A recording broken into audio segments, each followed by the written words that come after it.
Rolling. Here we are. Nice to have you in the Nautilus, my friend. Dude, the Nautilus is amazing. So I feel blessed to be the your first. You said right. This is the first podcast you've actually recorded in the Nautilus. That's right. First podcast in the Nautilus. That's awesome. Yeah, super excited to have you here. It's good vibes in here for sure. That's like all that was important to me. I mean, of course, having all of the necessary things to run a van was important, but the vibe check was the most important thing. So yes. It felt good knowing that there were burners, like Burning Man people building my van. They were taking into account all of that. I'm like, I want to be able to like trip balls in here and like feel completely chill. Exactly. You know, maybe like the shining carpet on the ceiling was not like ideal for some people. Be like, oh no, that's not good. But like, I love it. I love the pattern. I don't immediately think Shining when I see it. You know, I'm not like that. I'm familiar with the movie, but not to the point where I'm like, oh god, that's from The Shining. Oh my god. Yeah. Cool. Well, so glad to have you here. And from what I understand, you have some journeying that you've been going through in terms of your spirituality, in terms of your life experiences. You've had a lot going on, and I'd be really interested to hear what you have to say about it. Man, well, just overview, big picture. It's been incredible to have this kind of transition or like turning point, I guess I could say, in my life, which I've been kind of not seeking actively enough, but like wanting for so long, and to have it finally happen is just like, I feel so much gratitude and just blessed to be in this stage of my life finally.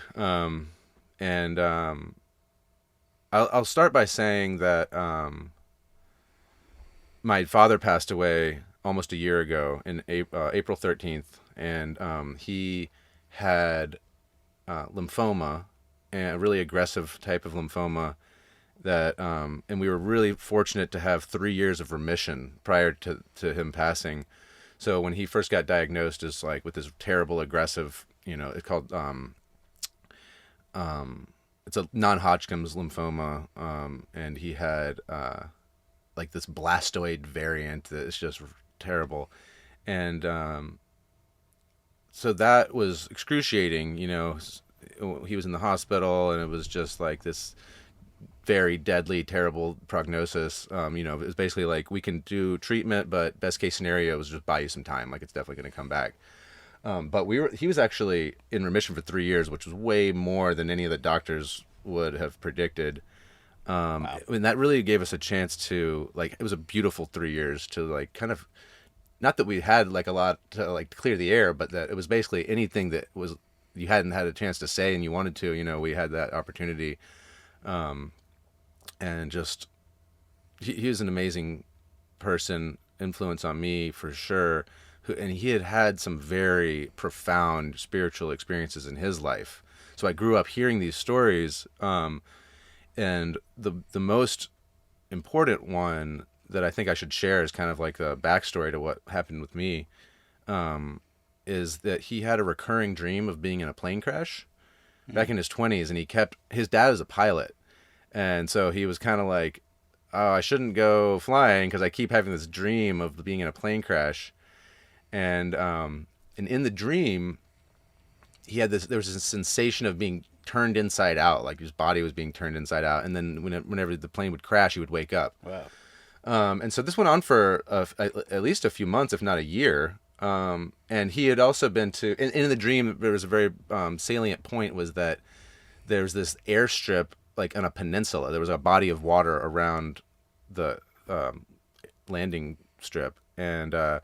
And so he had been to Jamaica, and that was like Montego Bay had an airport like that. So he was kind of thinking like, maybe the dream's telling me not to go back to Jamaica. Fair. So then eventually, his dad convinced him to go fly. He was like, okay, we're not going around any water, so it'll be fine. Yeah. And at the time, he was volunteering. I think his mom worked at a orphanage. Okay. And so somehow there's like these two kids from this orphanage, like were going on this flight, and I think my granddad was kind of like hot dogging, you know, kind of showing off for the kids. And so he decided while they were flying around to do what's called a touch and go landing. I feel like I know where this is going. Yeah, so he went. Yeah, so he went and landed, or was going to land at an airstrip that was like not part of the original plan, and it's in Lake Norman near Charlotte. So Okay. turns out, my dad's looking out the window like, uh-oh, like big body of water, and there's this peninsula airstrip. He starts feeling like, okay, no, no, no, this is like the dream. Oh my God. That's got to be a crazy feeling. Yeah, and so it turns out that my grandfather had been talking on the radio to a different airport, and this was during autumn, and there was yellow leaves that had fallen off these trees that were all covering one end of the airstrip. The end that they were like about to land on was covered in yellow leaves, and another plane that was a yellow plane that was taking off, and they didn't see it until like it was like they were about to collide. And so my grandfather pulled up on the yoke and like overcorrected, and like went up and went into a tail, what's it called? Like Like a falling straight down, but from the backwards. Backwards. Yeah, Okay. and so not a nosedive, but the opposite. yeah, tail dive. Tail It's dive. called. Yeah, And because the plane, he pulled up too far. They were going up and then lost momentum and went into a tail fall. Tail slide. I think a tail slide. Tail slide. Okay. Jeez. And that sensation of like all the G forces was like, it felt like being turned inside out. Yeah. So at this point, my dad's like, okay, this is definitely the dream. As it's happening. Yeah. That is crazy. And so he's, they do in this tail slide, but eventually you kind of do a, like loop back and then it goes into a nosedive. And my granddad's like pulling up on the yoke as hard as possible, and they barely like skim across the lake, and like he kind of levels out and goes across the lake, and they end up crashing into a house on the side of the lake. But before that happened, my dad starts like, he's like, I'm in the dream, I wake up when we crash, but this is real life, so I'm about to die. And he's like panicking, like I'm gonna die. He's like, he starts changing his thinking to I'm going home, and everything kind of transformed, and he started repeating home, which turned into Om. Wow. And he started saying Om, and like he transcended like this illusion of our reality and saw like the infinite consciousness and infinite love of like where we're going, and he called it a nanosecond in infinity. And it was totally life-changing, and For sure, yeah. ended up surviving the plane crash. He was very upset about it when he like kind of came to or whatever. And it's similar to, he didn't actually like die. Upset how? Like, Because he had just been in heaven. Oh, right. And then he had to like back come here. back here. I get it. Yeah, of course. Yeah. So, which was a beautiful thing for when he actually did die, to know that he wasn't afraid of dying at all. He was actually looking forward to it. The only thing his regret was that he couldn't like be around to help take care of me and my mom. My parents split up when I was 4, but then they came to become like best friends. And then like that 3 years of remission was like, they really cleared all the cosmic air and any karma, whatever left over bullshit. They were just pure like best friends. That's amazing. Yeah. And my mom is an amazing person too. We could do a whole podcast just about her. Sure.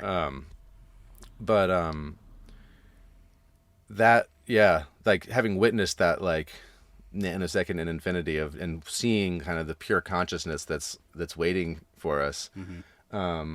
That's something I grew up always hearing the story, but it's like as a kid or as whatever, you're kind of like, okay, cool, but like I haven't seen that. But I did see that when I went on this retreat recently. Right. So this is where the context comes into your personal experience. Yeah. So Okay. So my dad died, and even though I couldn't have imagined like a more beautiful death, I mean, it was really, he was surrounded by so much love, and there was really like nothing left to do. He even said like, I've lived a full life. I don't feel like there's anything undone. Like I'm ready. And it was amazing to experience that. But then, after that, it really, hit me hard. Like I was fucked up. I was just super depressed, and I've been smoking way too much weed for like most of my adult life. But then after that, I was just like smoking so much weed, like just overdoing it completely. Like my tolerance was so high, and so that was like a crutch, I just went deeper and deeper into that, and was just very, very depressed, very unhappy. And my wife and I moved to California, which we'd been kind of like waiting to do. It was like not the right time to leave when he was sick. But and it was exciting. I wanted to come back out here, but then after a couple months, it was kind of like I wasn't getting traction. I wasn't like meeting people or getting any traction with my career, and it was just kind of like, again, just like smoking way too much bud, and just really like depressed and sad and lonely, and then during the winter, my wife Natalia went back to her. She's from Colombia, and she went back to visit. Like after we went back to the East Coast for Christmas and New Year's, but then after that she went straight to South America, and I came back to California, and I was here completely alone. I had nobody really, like, I didn't have like a circle of like close people around. I didn't have anything going on with my career.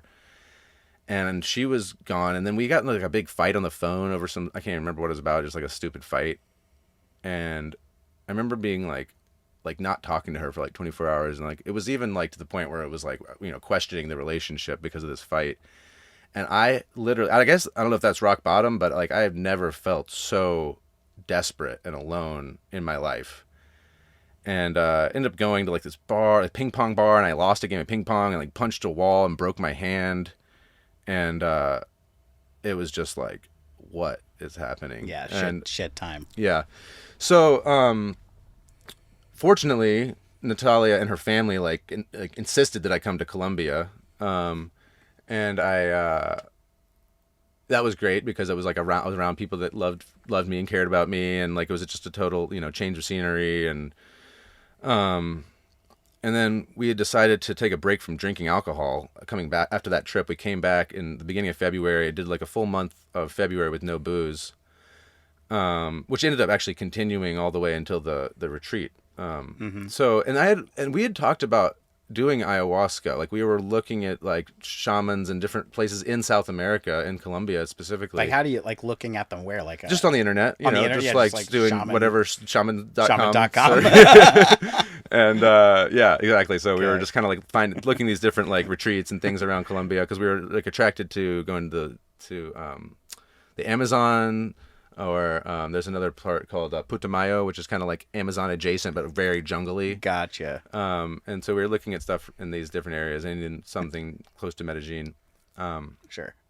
But because of like what was like our relationship felt not entirely like grounded and secure. Mm-hmm. And I was thinking like, I don't know if this is the right type of experience to have while we're like rocky, like it was like, maybe I should do this. When you're feeling like I was even thinking like maybe I'll get some clarity on if we should be together. Wow. Okay.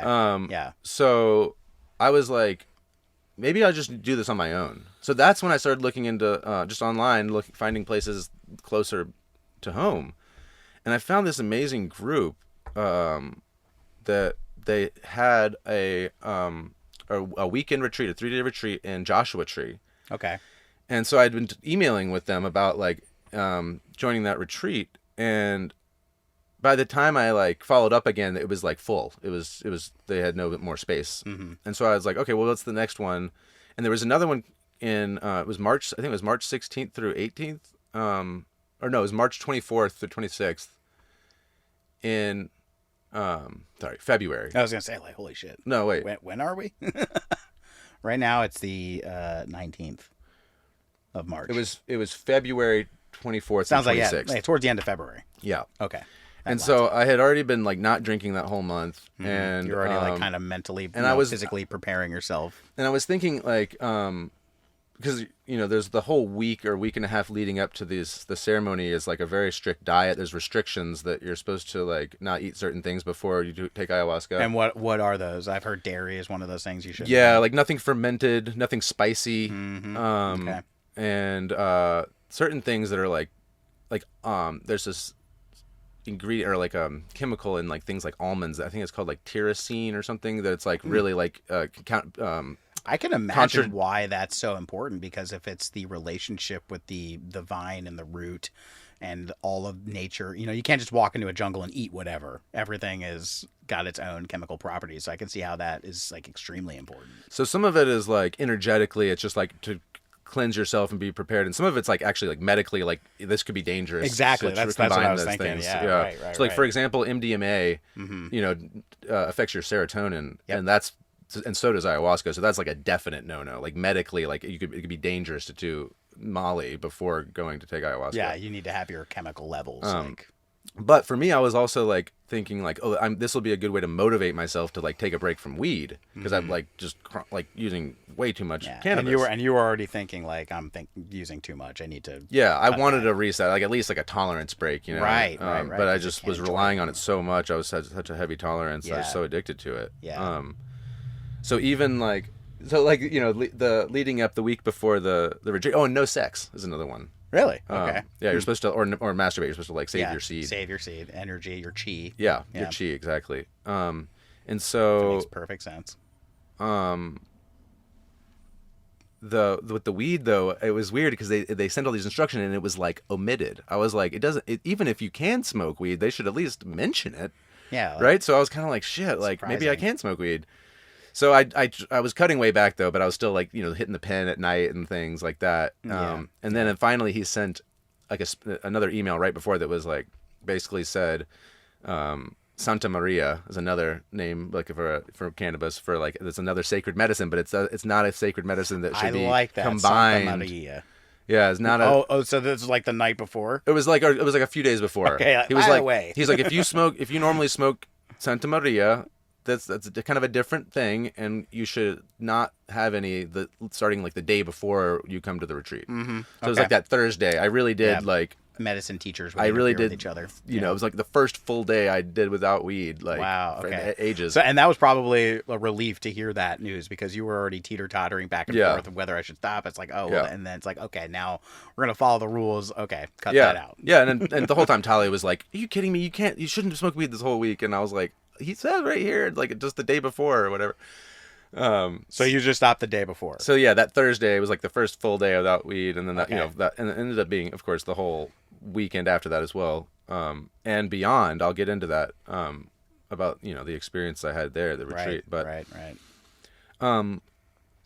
So I was already, I think, just the intentionality of taking control of your diet, and like I was eating this very clean vegetarian diet with like kind of bland really.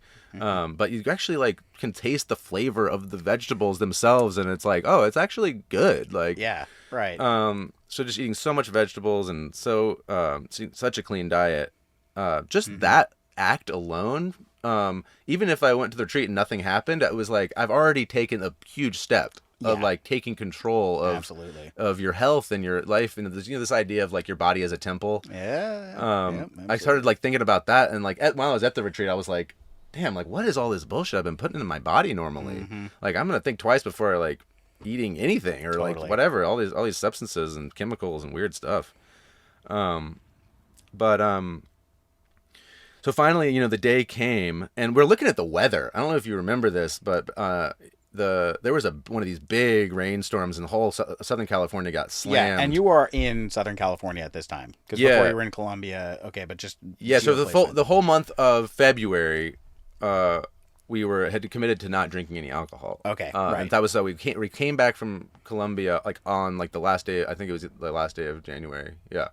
And like got back home, had my last beer. I was like, all right, here we go. Okay. It was surprisingly easy for me. I thought I was going to have more like cravings to drink, but it was kind of easy for me to just like now you're also adding in all these other very positive things into your system, like and I should mention too, before going to the retreat, I also found totally independently a meditation group right here in San Diego. It's called San Diego Meditation, and I saw them. I think I just walked by or drove by the building and saw the sign, and I was like, oh, I'm gonna check that out.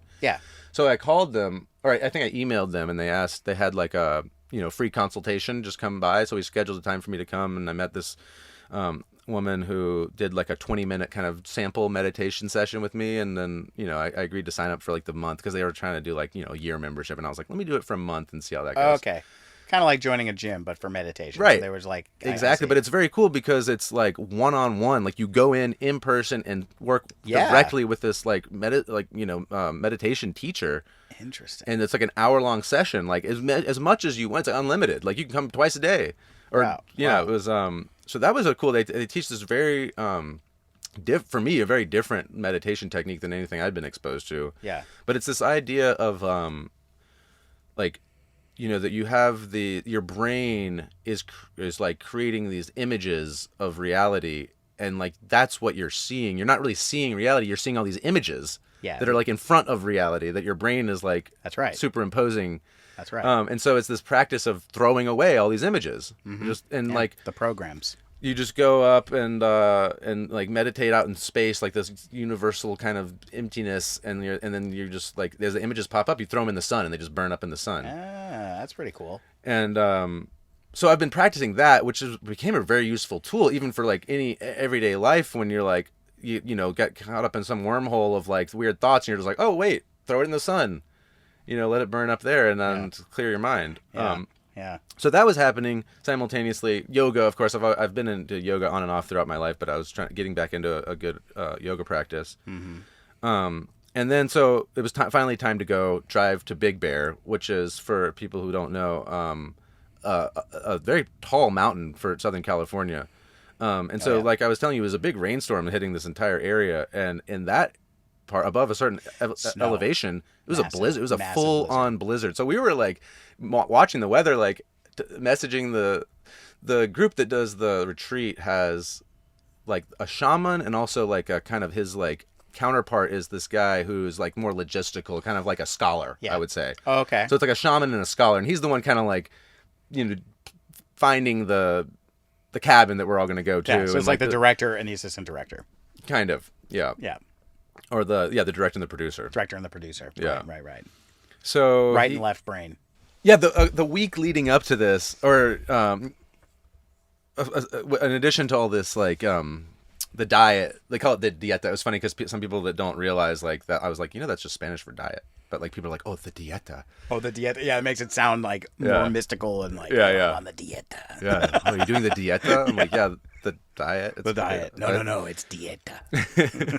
I'm gonna start saying that. The weather. Yeah, that's what I was gonna say. Right. Yeah, because Big Bear is just getting like down slot with snow. Yeah, we're like, hey, is this crazy to be going up there? And they had this like alternate location that, like, in case the weather was too bad, we could go there. It's funny because I cannot imagine it being more intense blizzard than what it was, and they still decided to follow through with the original location. But I was like, wait, why did they even mention this backup location like that? Like, what scenario would they have used that in? Yeah. But it was I think it was like north of Bel Air or something. So I was thinking that we were gonna end up going there instead. Right. But kind of the last second, they were like, nah, we're just gonna do it like in the blizzard. So okay, I was like, right on. So I had to get chains for the tires. Yep. And which I'd never used before, but dude, it was actually awesome. I was like, wow, this is you can get around great so much to easier. drive in the snow like this. Yeah, right. It's like you can do it. So on the drive up there was really heavy traffic on the freeway. I think I was on the 215, and it was just like gridlock, and it was raining like crazy. Yeah. And I don't know if there was an accident or what was going on, but I was like stressing because I was going to be late.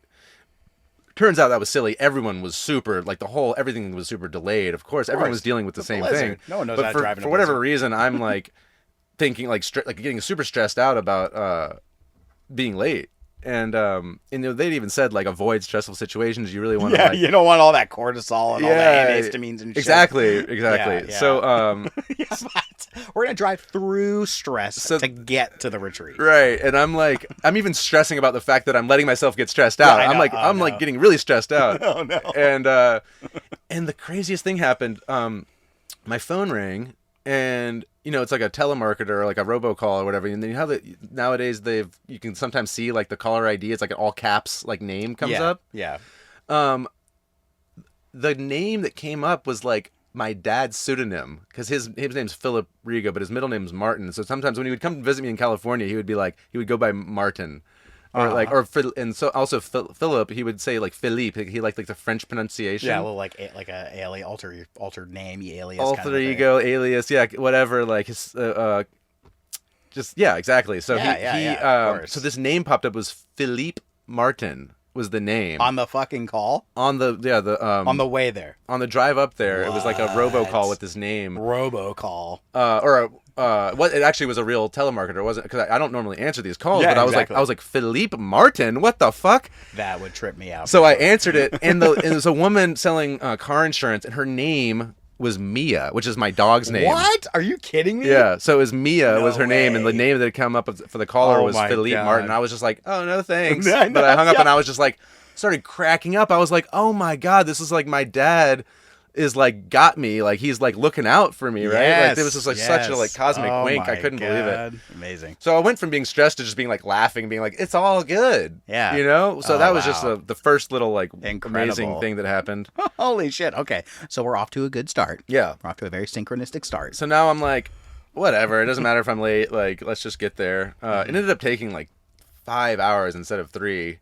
And then like the last hour and a half was just literally like blizzard, like just driving with the chains on the tires, like going like 20 miles an hour, like and just like through a blizzard. In your car? And it was funny because I think because of the traffic on my car, which is actually my dad's car, the Acura. Right. Okay. I Okay. inherited that from him. Gotcha. Okay.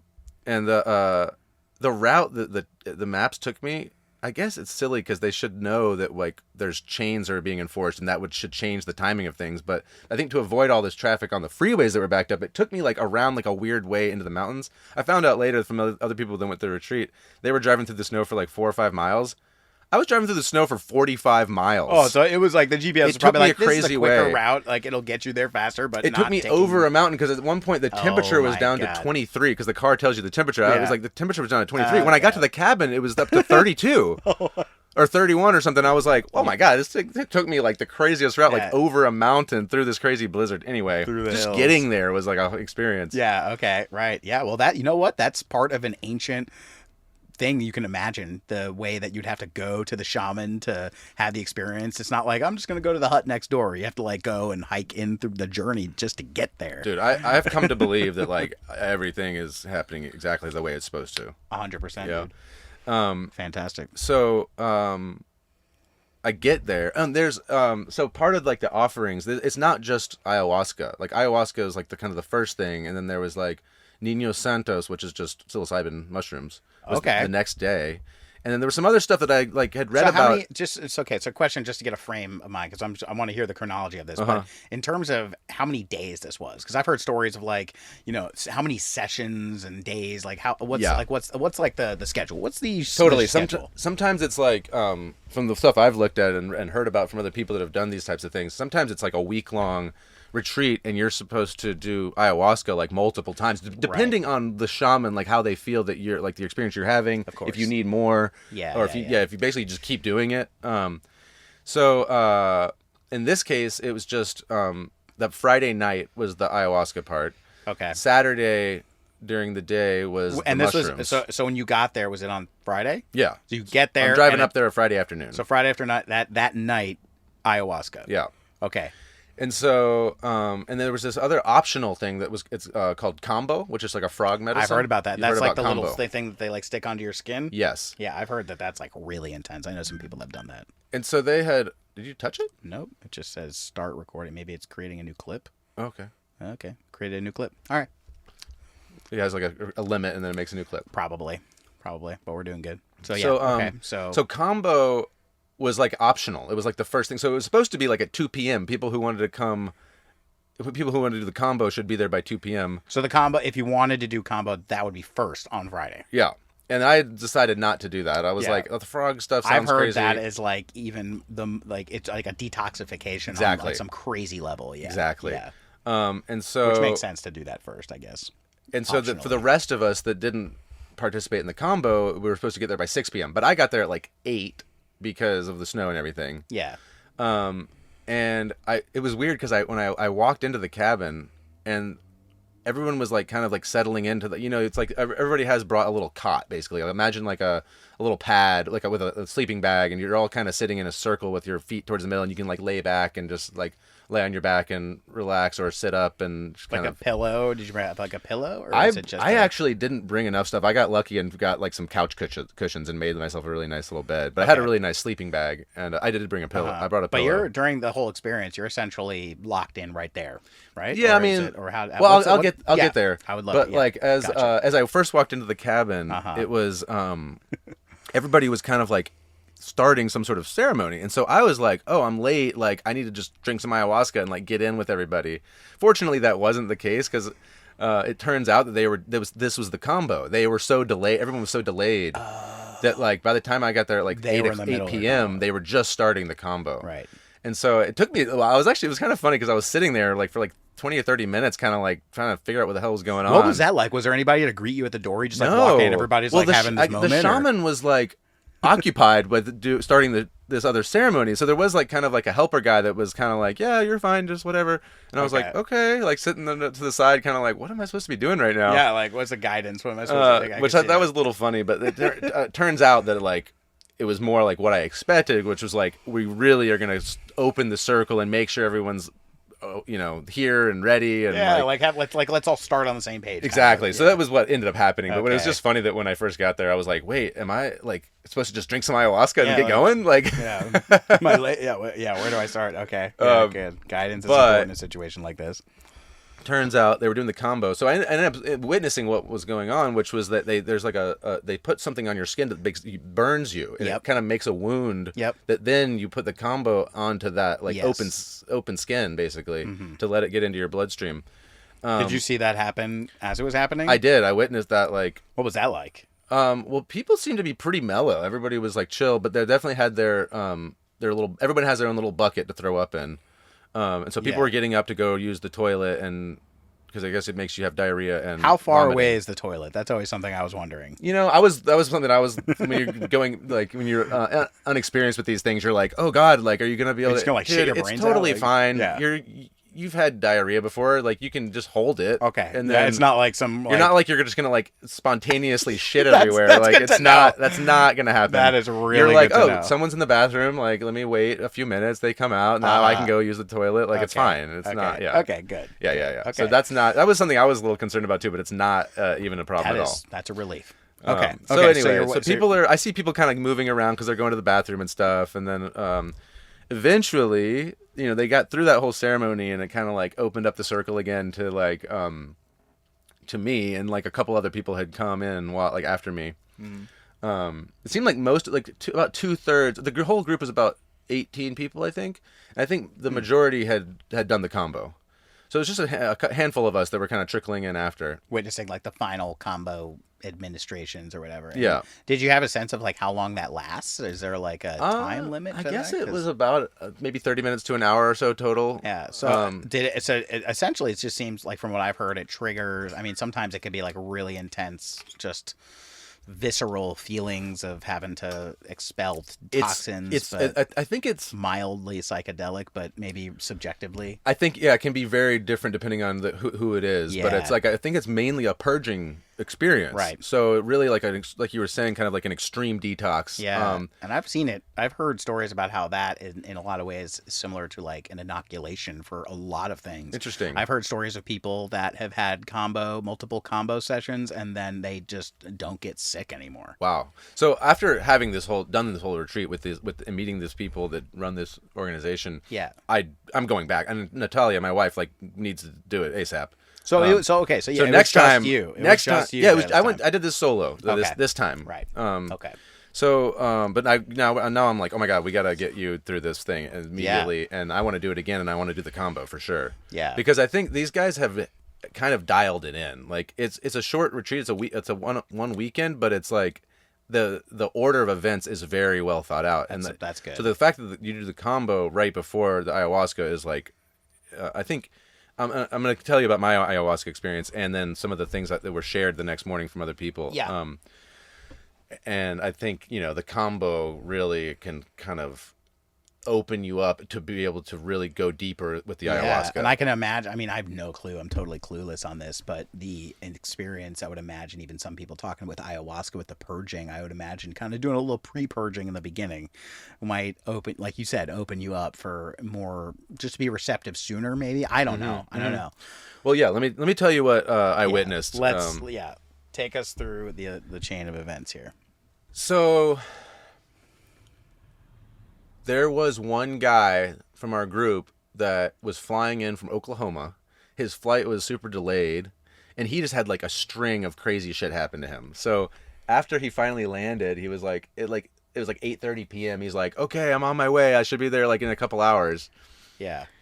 Turns out like somebody sold him the wrong size chains for the rental car. And so the chains fell off of his car. Oh, and then the no. crazy thing, this guy's like, he works in tech. Like, he's like a smart, like, tech savvy guy. And somehow the wrong address kept inserting itself into his GPS. So he was like in Big Bear. He was up in like the same area, but it was trying to take him to like this school. It was like, so he couldn't make it up. It was like a steep hill to like where he was going to the wrong place, but he thought that it was up this steep hill. Mm-hmm. And so his car couldn't make it because the chains had fallen off. And his car's like stuck, and then he's like, I'm just gonna hike, because we're like on the phone with him, like, where are you? He's like, I'm just gonna hike up there, like, and then he like gets up to the top of this mountain and realizes it's the wrong place. Wrong mountain. No, meanwhile, I was like, hey, we can just go get him, like, because I'm thinking like the chains fell off and the car is stuck, so we need to just go rescue him. Yeah. But it turns out he was going to the wrong place. So by the time he figured it out, and like he was actually able to drive without chains to where we were. Okay. It was after midnight by the time he got there. And we, as a group, we had all decided, like, very unanimously, like, we need, this guy's safety is the number one thing. Good. And also, like, we can't start without him. Like, it's, He's going through all the work to get here. Yeah. Yeah, absolutely. So we were like, no, it doesn't matter how long it takes. And I think that was actually a really beautiful part of us all bonding as a tribe, because it was like, that was that first moment where we were like, no, we're in this together. Yes. And it gave us kind of time to get to know each other too. Like, the people that were part of this retreat were like equal to the medicines in like the profound, amazing, like, experience, because that's just the connections that we had with each other was Fantastic. Like really amazing. Yeah. And that's why I used the word tribe, because that's what by the end of the weekend, that's what it was. Mm-hmm. Mm-hmm. So anyway, this one guy, he finally gets there like after midnight, and we're all like cheering, and like, so finally it's time to, once, we let him have a minute to kind of like build his little bed and like, get set up. And so he ended up making it there on his own. Yes. You guys basically are just like me and one other guy were like out in the street, like with our flashlights like flashing, because we could see. So we're in a spot where there's actually, it wasn't Big Bear Lake, but there's another lake. If you look at that area on the map, there's like a lake that's mostly dried up, kind of sadly, but it was covered in snow, so you couldn't tell. It was just like it looked like a frozen lake covered in snow, but it's actually I think there's a little portion of it that still has water, but okay. But you could see his car. We were like, flash your headlights, and we like see this car across this lake, like on this little road. And we're like, dude, that's fucking him. Oh we're my God. We're like, you're almost here. You're almost here. So finally, we like, he gets to the house, and we had to like kind of push the car up the hill into the driveway and everything. Oh wow. So yeah, it was awesome. I gave him a big hug, and he finally, we get him settled. So it was probably like 12:30 a.m. like on that, so technically Saturday morning, when we kind of the shaman like really opened this, like created like a sacred space. Like he did, it was very ritualistic. Like he was putting like psychic boundaries to keep bad energy out and things like that. Like I mean, legit we shaman really work. took some time to like with these various rituals and like breathing and meditations to kind of like visualize like there's different energies, like and if I may ask too, just please. like, so just so now we're getting into the experience of it, and the shaman has entered the conversation, and clearly he understands the nature of creating a sacred field, yes, and holding space for the. So I'm curious. So what is a shaman like? Because for people that may be listening, this is like one of those terms, like, oh, the shaman, like what is very stereotypical terms. He's just like a fucking cool dude, like he's from Mexico. Okay. And it was funny because he was speaking English when I got there, because his translators weren't there. So he actually speaks English. So when he was doing the combo ceremony, he was using English, and he was the only one facilitating. But then the rest of like the team kind of got there, and the way he described it, which makes so much sense, is that once you're kind of in these like more spiritual realms or like astral, zone, like he doesn't want to have to think about the language. Exactly. So he's much more comfortable just speaking Spanish without having to think about like, how do you say this in English? Yes. And just letting, so even though, which is actually great, because he understands he understands English, so Right. people would ask questions and he would just answer in Spanish, and That's the nice. translator would. And she was excellent because I speak. I'm like semi-fluent or conversational anyway. Getting better. So yeah, definitely getting better. better all And the so time. like it was great. I understood like a lot of what he was saying, but he speaks kind of like mystically and weird, like says weird stuff. So it was really cool to see how the translator would like interpret into English like what he was saying. Got it. Wow. Cool. And it was good for my like Spanish experience too. Sure. But he loved the fact that I like could speak Spanish with him. Dude, he's just like a fucking guy. His name's Manuel, which I literally found out this morning is the name of my great great grandfather. Wow. Because my great grandparents immigrated from Portugal, from the Azores.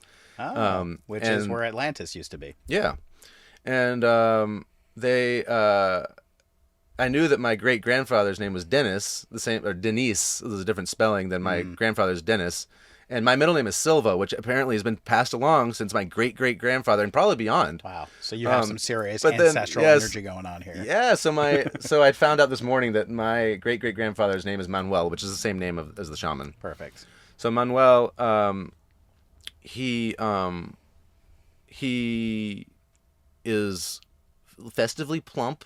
Just looks like Buddha, basically, but Mexican Buddha. Yeah. And he's got these really cool, like long hair, kind of braids, and he was wearing, I think, like, he was wearing different things throughout the weekend, but he had like a really cool poncho that was kind of like wool, like I think it like some sort of pattern. I don't remember exactly, but Neat. but yeah, I mean, he's got lots of bracelets and necklaces and Cool. just yeah, like but just a good vibe. He just seems like somebody you want to like smoke a joint with or something. You know what I mean? Right. This sounds like a good shaman. Oh yeah, already. he's excellent shaman. Probably I would guess like early 40s maybe. Okay. Okay. Right And he was obviously like friends with like some of these other facilitators. Like there was these two girls that were or women that were translators, and then a chef and her son, and actually one of the translators was her other daughter. I found out at the very end that they were all a family. I was like, this is the coolest fucking family I've ever seen. Yeah, no kidding. Oh my God. And then there was another gringa, like a white girl that was there as part of like the facilitators to kind of hold space, she said. And she was taking some medicine, but very like small dosages, but like to kind of get on the level. But she was really there to like help people if they were purging a lot or going through a hard time. That sounds really, really safe and Oh my God, it was so thoughtful. thoughtful, so safe. Yeah. Like that was a big thing that they really created like a very safe space to be able to feel comfortable going through whatever thing that you needed to process or go through. Or that's amazing. yeah.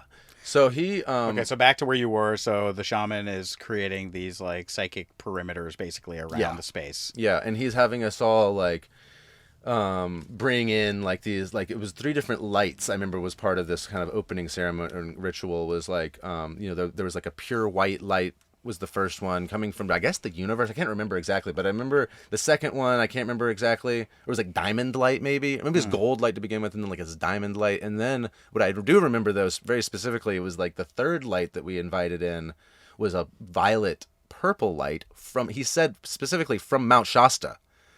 What? Yeah, he's like, imagine this purple light coming from Mount Shasta. I was like, huh, okay. Yeah, and I was really feeling that. So I thought, and that was the beginning of like this feeling that I've had that I need to go to Mount Shasta. That's going to be literally the first trip in this van, first big trip to Mount Shasta. Dude, I'm coming. Yeah, we're doing it. I mean, it's a sign, obviously.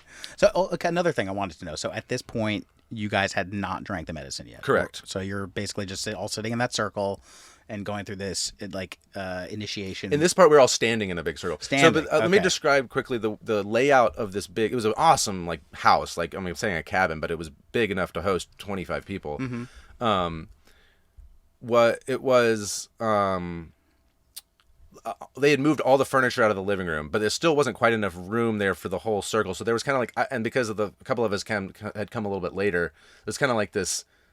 There was like this low wall shelf thing that was kind of separating like the main part of the living room from like this kind of spillover living room area. Okay. So that was like where I was kind of right outside this little, and I wish that wall thing wasn't there because we would have been able to make like one big circle, but it was fine.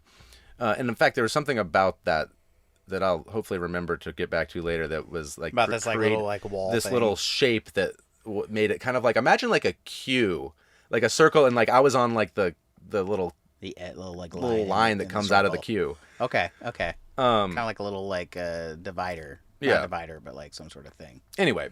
Okay, sure. So, but a lot of times we would all come into like the main circle and all stand or sit like just on top of each other's little beds and stuff. So it didn't really matter. Everyone's just like walking on top of everything. Yeah. So for this part, we're all like standing in a circle, like holding hands. I think I think we were all holding hands. And once that like sacred space, and he was very clear that like for the guy that came late, like he was like, once we do this, nobody else can come in, nobody can leave until the end of the retreat. Gotcha. Yeah. And so and once that boundary or that sacred space was opened, then it was time to prepare for the ayahuasca. And that was still very like careful, slow, like intentional. He explained very clearly that he would offer 3 drinks, and that some people would only need 1, some people would need 2, and some people would take the 3rd. But they're going to be spaced out to make sure that you're not like overdoing it. Sure. And so we each came and took our first drink. Nobody drank it yet. He was like, just hold it, So everybody had their first drink, and we all went back to our little beds, and we're sitting there, and we went through another ritual of basically praying to the medicine with our intentions and like just being, again, very intentional about like what we were about to do, and what experience we were. Not like there's no expectations involved, but it was about like your intention, I guess is the best way to say it. And you're about to consume, the sacred act of consuming something, and everything is conscious, so that makes totally perfect sense to have this thing is going to have a relationship with you as it passes through your system, so it's like, hey, before we go on this journey, like I see you, you see me, kind of a thing. Yeah, okay. Exactly. So, and then it was like, okay, you can drink it. Oh, and they had berries. We had like blueberry, like blackberries. It wasn't, actually that was there was like a big fruit salad basically with like berries that we could eat, because there was no dinner. In fact, I remember thinking like, wow, it already started, because I should be starving right now, but I'm not. Right. Okay. Before, like, because like I told you, it was after midnight by the time this actually happened. There was no dinner. Yeah. So some people were very hungry, but I was like, man, my body is like ready. Dialed in. Yeah. So the first drink, it did not taste bad like I was expecting. Yeah, what did it taste like? It didn't. It just tasted kind of earthy. It didn't taste like bitter at all, or a little bit bitter. It was kind of like just a really muddy tea. Okay. It was actually not. I was expecting something to be like harsher, or ugh. like hard to drink, but I was like, oh, it's fine. Yeah. Okay. And then he also advised us to pour a little water, and because it's kind of like a little muddy, to pour a little water and like swish it around, and, like make sure you get everything. Mm-hmm. And how much of it, like in a like? We were using like these little like little paper cups that were like not bigger than a shot glass, but like small cups. Okay. And then it was kind of time just to like lay back and like see what happened. Okay. And I should mention too that even when we got there, and this is something that he was very clear about, but when we opened the circle, first of all, he said, "There's 3 really nice showers here in this house. You can't use any of them. You're like, in case there's like an accident, like if you throw up on your leg or something, like we can use it for that. But really, like bathing will like kind of wash the vibes off." That makes sense. So he was like, "Yeah, I get it. Water, it's fine. Water is a conductor of electricity. When you leave after this weekend, you're gonna be so charged up, you're gonna drive home fine, and you're gonna go home and you're gonna take a shower and you are going to sleep like so deeply. Like, but don't shower before that, because you gotta get home." Yeah, right. Yeah. So I thought that was interesting. And then in addition to that, all of the mirrors were covered up. They had put blankets and cloths over every place that had a reflection. That's and he said, don't look in the mirror. Yeah. That's like, Well, that's like one of those things they say in general, like psychedelic, like whatever you do, don't look in the mirror. Maybe I'm gonna look in the mirror; it's freaky. But just the idea, even going back to Jewish sitting Shiva, where somebody dies in the family and they all sit and they mourn and they grieve together. But that one of the processes you cover all the mirrors. yeah. So it was like that. Yeah. All the mirrors were covered up. Yeah. They missed one in the garage, but Did you? I never looked at it during any of the ceremonies, but like I noticed it like during during the day the next day. Mirror over there. I was like, oh, the interesting. One mirror. Yeah, but no, I don't think anybody messed with it. No, I can't imagine why that would happen. But test that limit. Okay, so you're going through this experience, no showers, giving a little introduction of like, okay, this is about to dive in here, kind of a thing. Yeah. Okay. Yeah. So yeah, let's cut back to we just drank our first drink, and I just laid back, closed my eyes, and it takes a little while to like kick in, kind of like any psychedelic. Mm-hmm. And how long do you think it would take? I mean, probably 30 minutes. Okay. Like I can't, like my specific memories of things are all kind of and time blended like, together. Especially but time. I'm gonna just tell you like what Tell me the overall experience was like. Yes.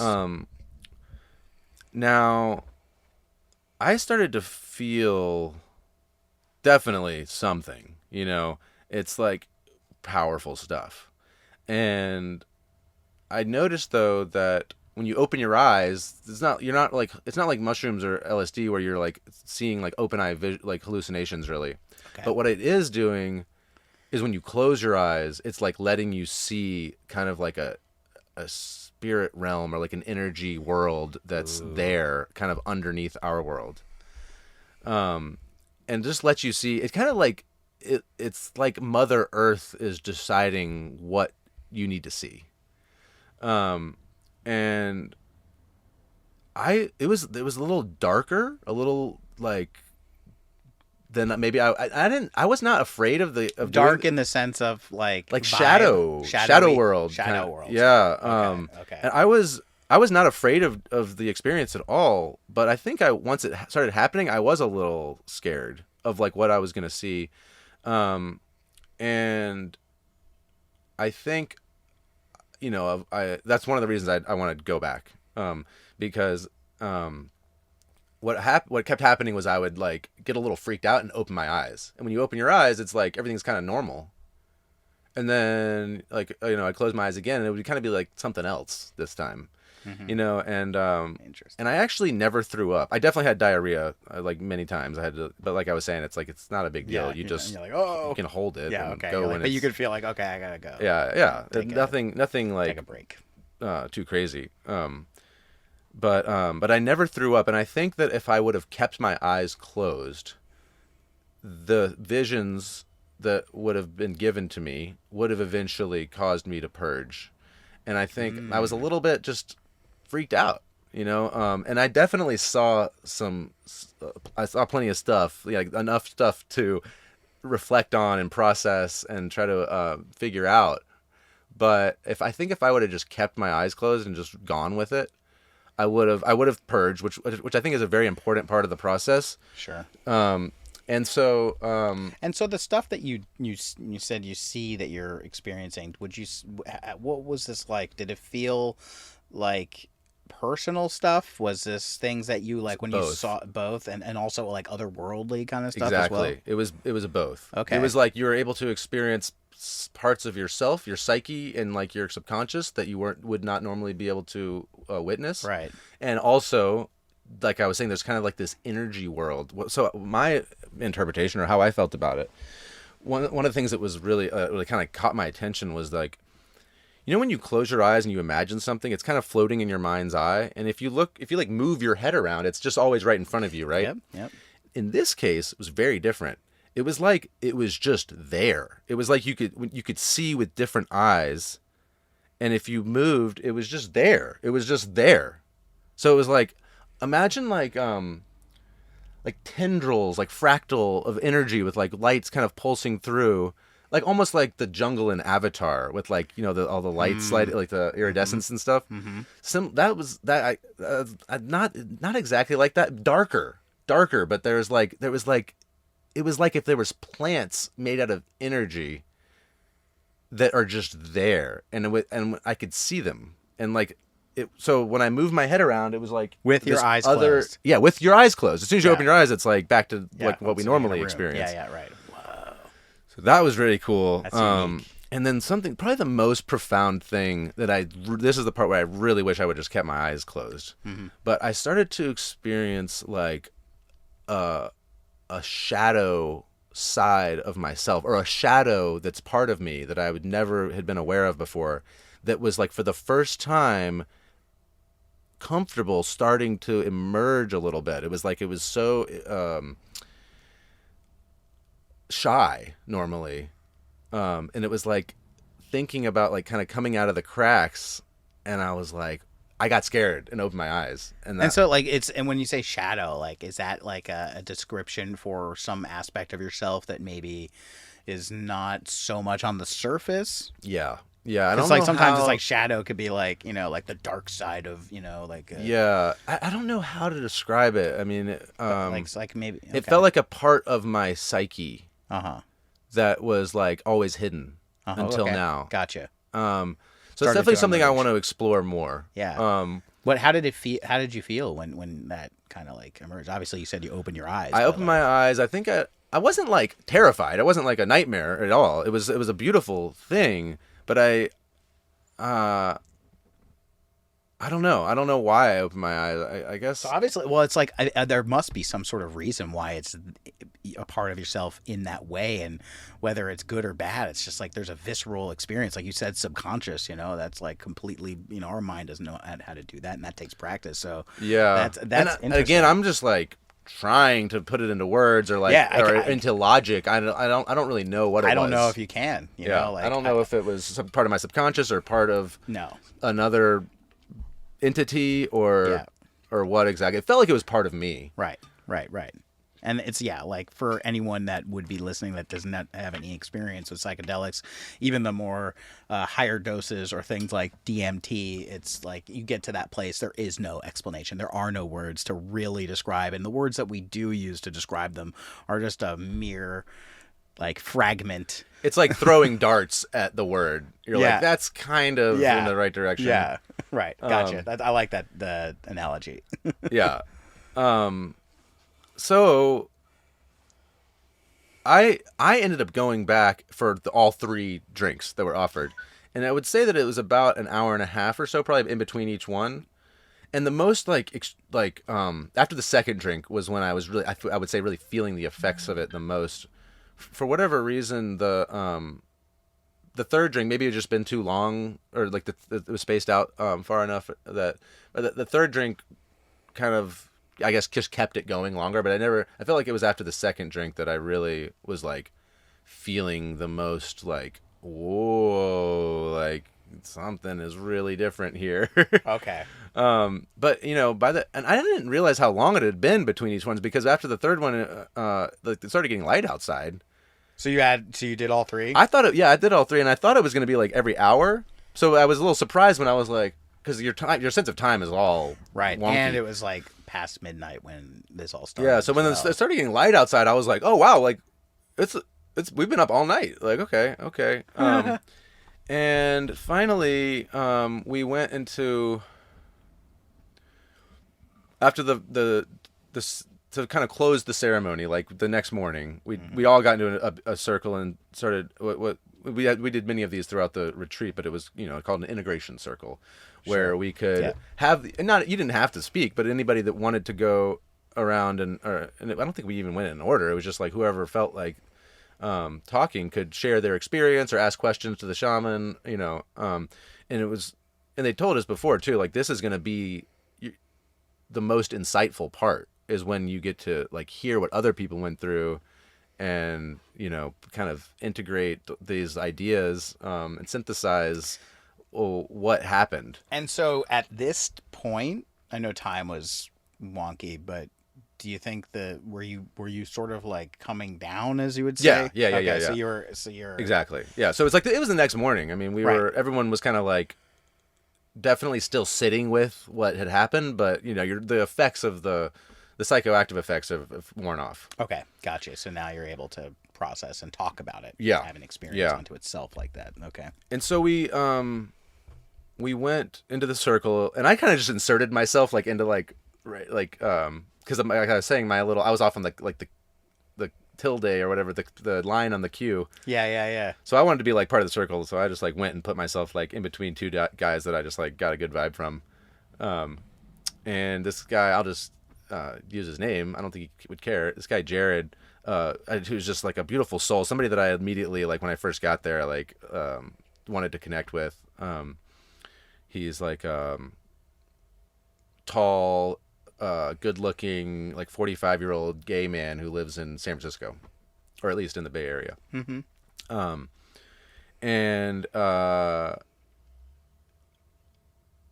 remember before we even started, when he was doing the combo, he went to the bathroom and like we kind of had a moment and like hugged and stuff before I even knew what was going on at the very beginning. But so I was sitting right next to him when we did the integration circle, and he had the most incredible ayahuasca experience. This is a guy who's never done any psychedelics before at all. He smokes weed and does yoga. Yeah. But that's it. Yeah. And he, I think, mainly was doing the retreat to kind of get some clarification on his marriage. Mm-hmm. But ended up just having like this whole other like amazing series of revelations and things about life. Right. But he was, so to get him back to the combo, like the reason I came to believe like that doing the combo first was so important is because of his experience. Okay. And he described it as like, because you're purging so much, you kind of like get it out of the way, or like if there's any fear, anxiety about purging, like it's gone by the time you do the ayahuasca because you've already been through that. Yeah. And you're so opened up to this, to have this next experience. What really surprised me was that he only had one drink. He never went back for the second and third drink. He just had the one drink, closed his eyes, never opened them, and had just like, I mean, you have to interview him about everything that happened to him, but I mean, there was like snakes and dragons and just like epiphany after epiphany. Like it was like the way he described it was like Mother Ayahuasca like showed him all of these amazing things. And I was like, damn, that's what I want. Like, not to be jealous, but shit, sounds amazing. So that was really cool. And I think, I think doing the combo first, really opened him up to have that deeper experience with ayahuasca. Wow.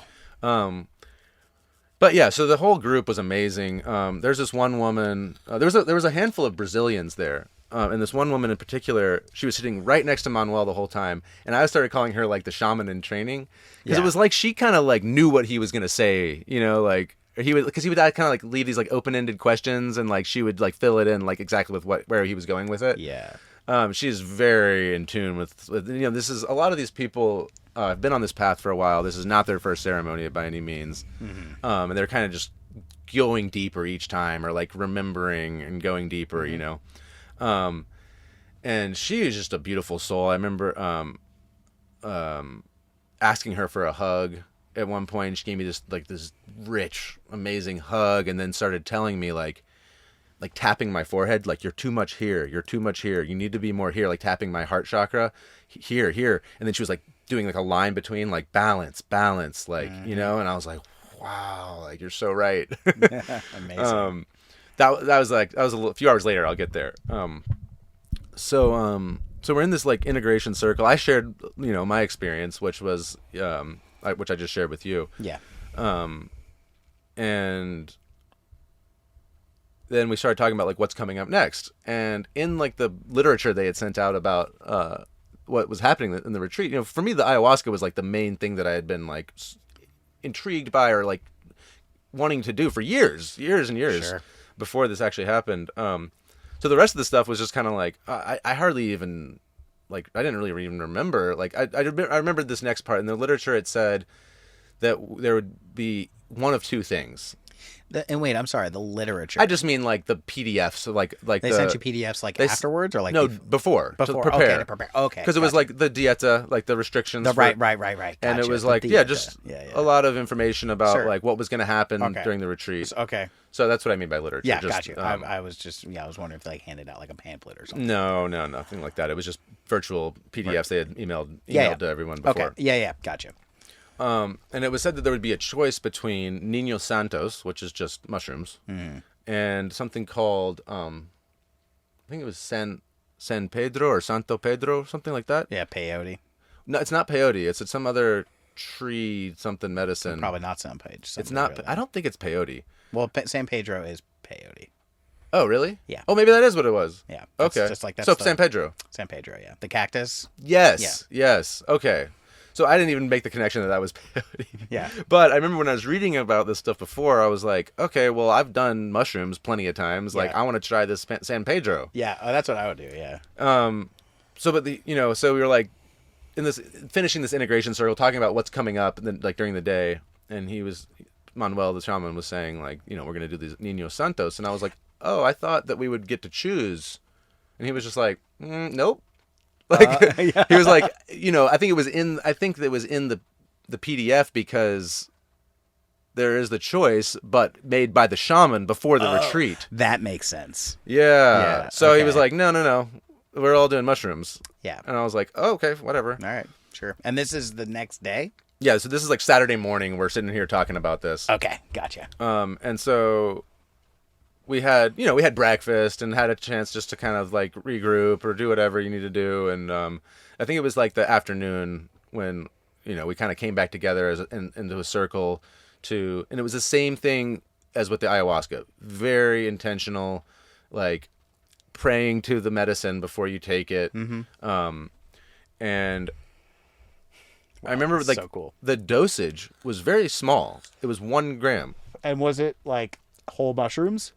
Mine was like mostly stems. I remember looking at the cup and being like, this isn't going to do anything. Because I was like, this is like a gram. It doesn't even look like a whole gram of just like stems. Sure. But what Manuel said, which ended up being extremely true, was that it's more about the intention than the dosage. Of course. Makes sense. Yeah, and I think because our hearts were open, we are having just gone through the ayahuasca experience. It was just the sacred space. It didn't take much. And also chemically speaking, dimethyltryptamine, which is the active ingredient in ayahuasca, is very close to psilocybin. It has the same thing with just like an extra compound group or chemical group that's attached to it. So I know from personal experience, just to mention real quick, because I've never done ayahuasca, I'm really excited to, but I've done DMT. Mm-hmm. And after I've done DMT, every time I've done mushrooms after that, it was like a key, like a piece that DMT put in there. So now anytime I do mushrooms, there is a period of time during the actual experience that it's like, I'm on DMT now. Okay. It's not like... It's like activated. It activated, and there's a crossover effect, even to the point where I remember one time real quick, I was tripping on mushrooms, a very heroic dose of mushrooms. It was like the most intense mushroom trip I've ever had in my life, up in the woods. That's a whole nother story. I want to hear more about yours. But anyway, there was a point in the middle, like beforehand, was like, we're going to smoke my shaman was like, we're going to smoke DMT while we're tripping on mushrooms. And I'm like, at the time, like, I don't know, that sounds a little crazy, but you're the shaman. I'll do what it's like. I was nervous about it. But then during the intense mushroom experience, it came to a point where it was like, all right, we're gonna smoke DMT now. And I'm like, whatever. I'm already in like hyperspace right now. Like, let's just do it.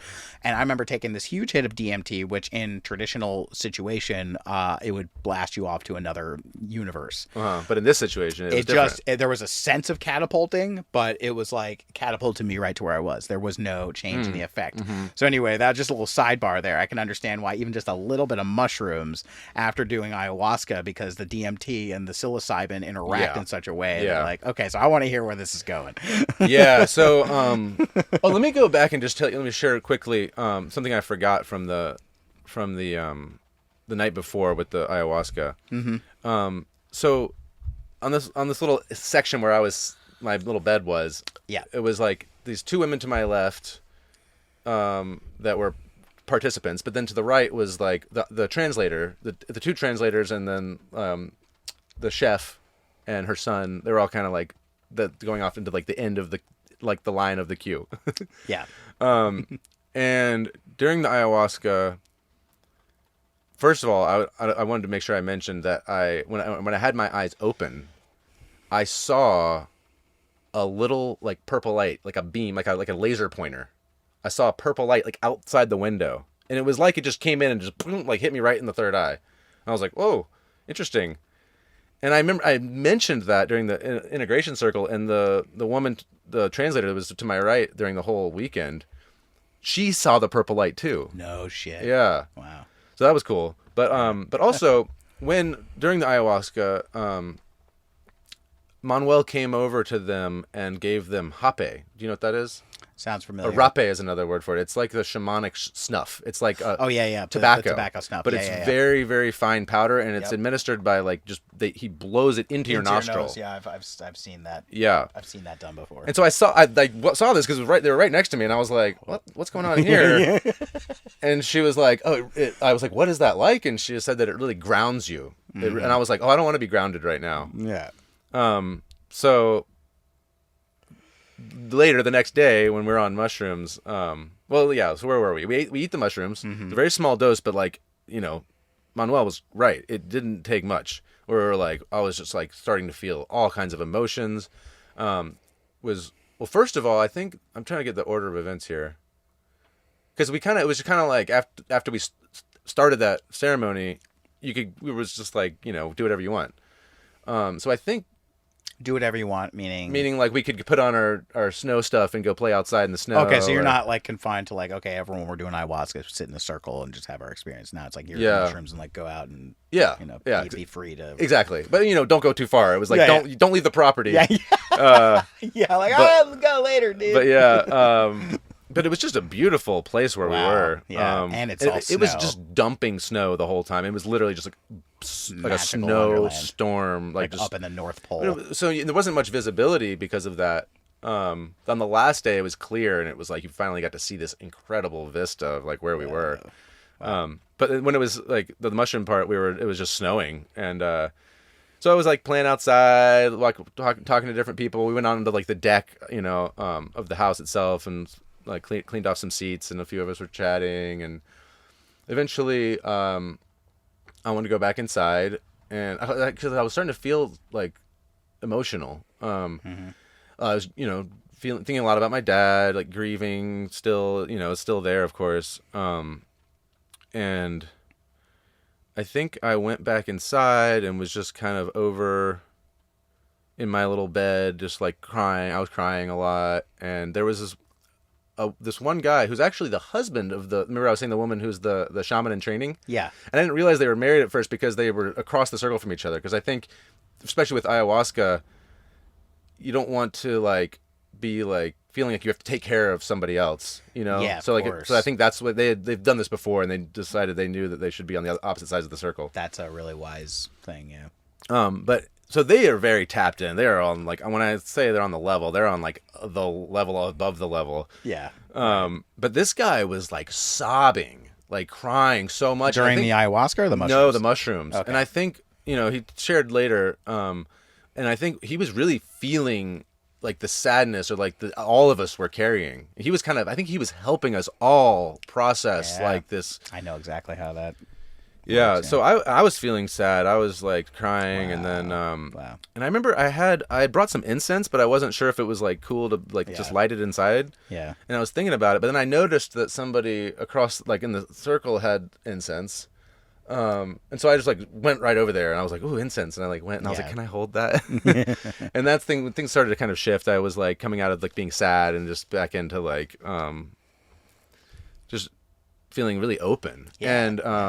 And then there was something about, I talked already about like the group of people that I was with, and there was like, I think the main quality that everyone seemed to have was like patience. People were genuinely interested in what you had to say, so and they would ask me questions, and then they would like really listen to what I had to say, and they were like genuinely interested and wanted to hear more. And it was like, wow, really? Because like I'm so used to just being like people just kind of were waiting for their turn to talk. And so I was really touched by that, and like everything I was sharing a lot about my parents, and like why I felt so lucky to have had the parents that I had, and just like they kind of set me up to like have like a spiritual life, and I was talking about my dad and grieving and just that whole process, and that Brazilian woman was like, maybe you don't see it right now, but the way he died was like, his biggest gift to you. And I was like, wow, I think you're right. Like, but Wow. so I started to feel very like strong connections to the people that were, you know, in this retreat together. And eventually, Manuel asked us all to come back into a circle, to kind of go back into a meditation, and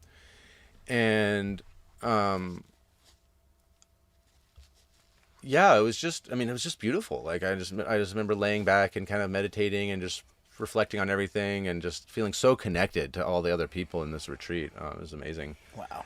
And then after that, like I think maybe that was probably for a couple hours that we were just like meditating like that. And then eventually he like kind of closed the ceremony and brought us back into like another integration circle where everyone got to share, you know, what was going on, and we all talked about like our experience and how he was so right that the dose didn't matter. Yeah, I like realizing like we were that. like, yeah, wow, because I thought nothing was going to happen, but everything happened. Yeah. Wow. And Trust the shaman. oh. So sorry. Let me go back to how at this point I was curious about the hape, that snuff. Yeah. And so I asked the woman next to me, who was the translator, like, do you think it would be okay to like? She was like, yeah, go ask him, because Manuel was kind of meditating. He had his eyes closed, and I was like, I don't want to bug him. Yeah. She was like, no, it's fine. And I was like, hey, sorry, like, do you think I could try the hape? This was like before, when we were still just in the middle of the mushroom ceremony, kind of. Oh, this is okay. This is before the integration. Yes. Okay. Yeah. So you're okay. Gotcha.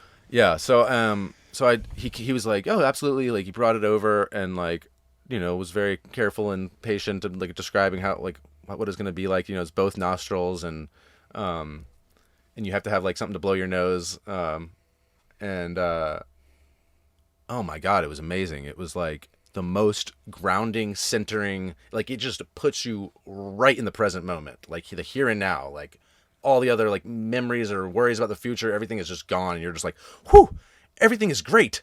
Like, here we are.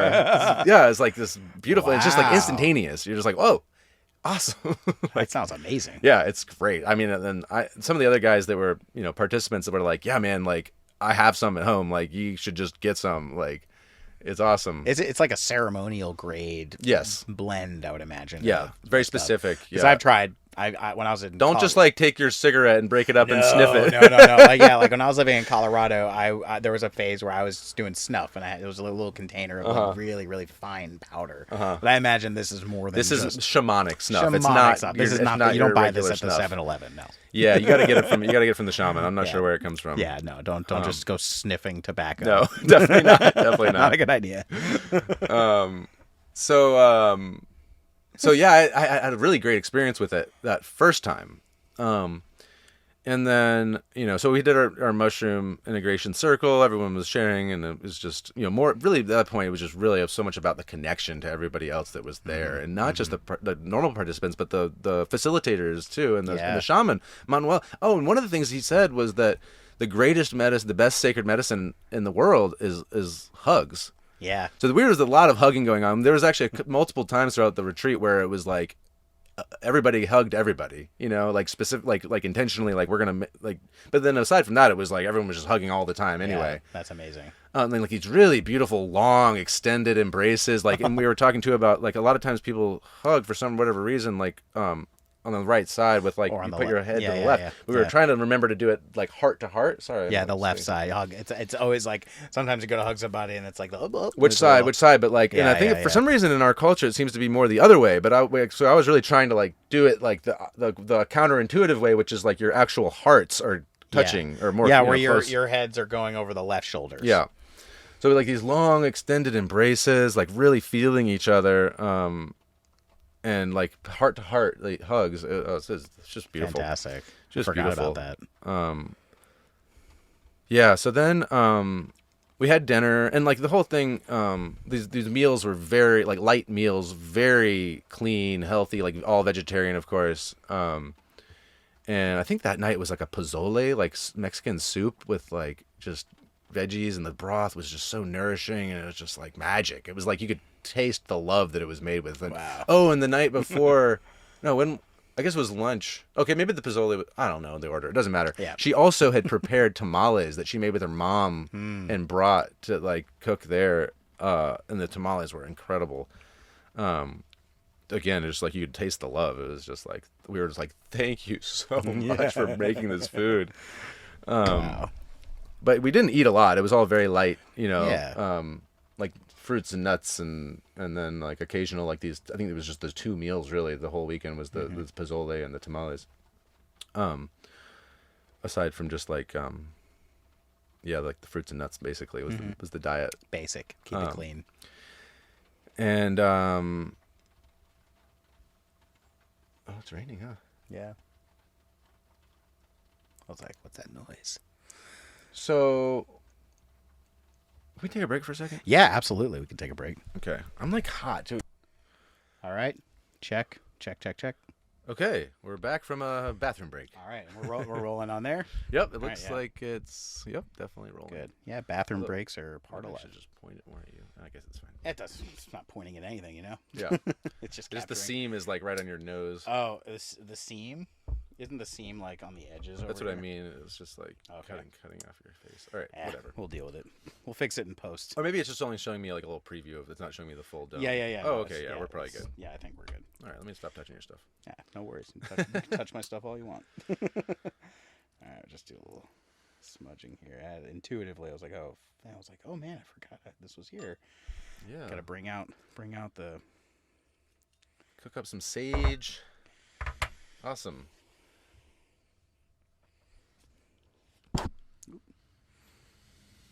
You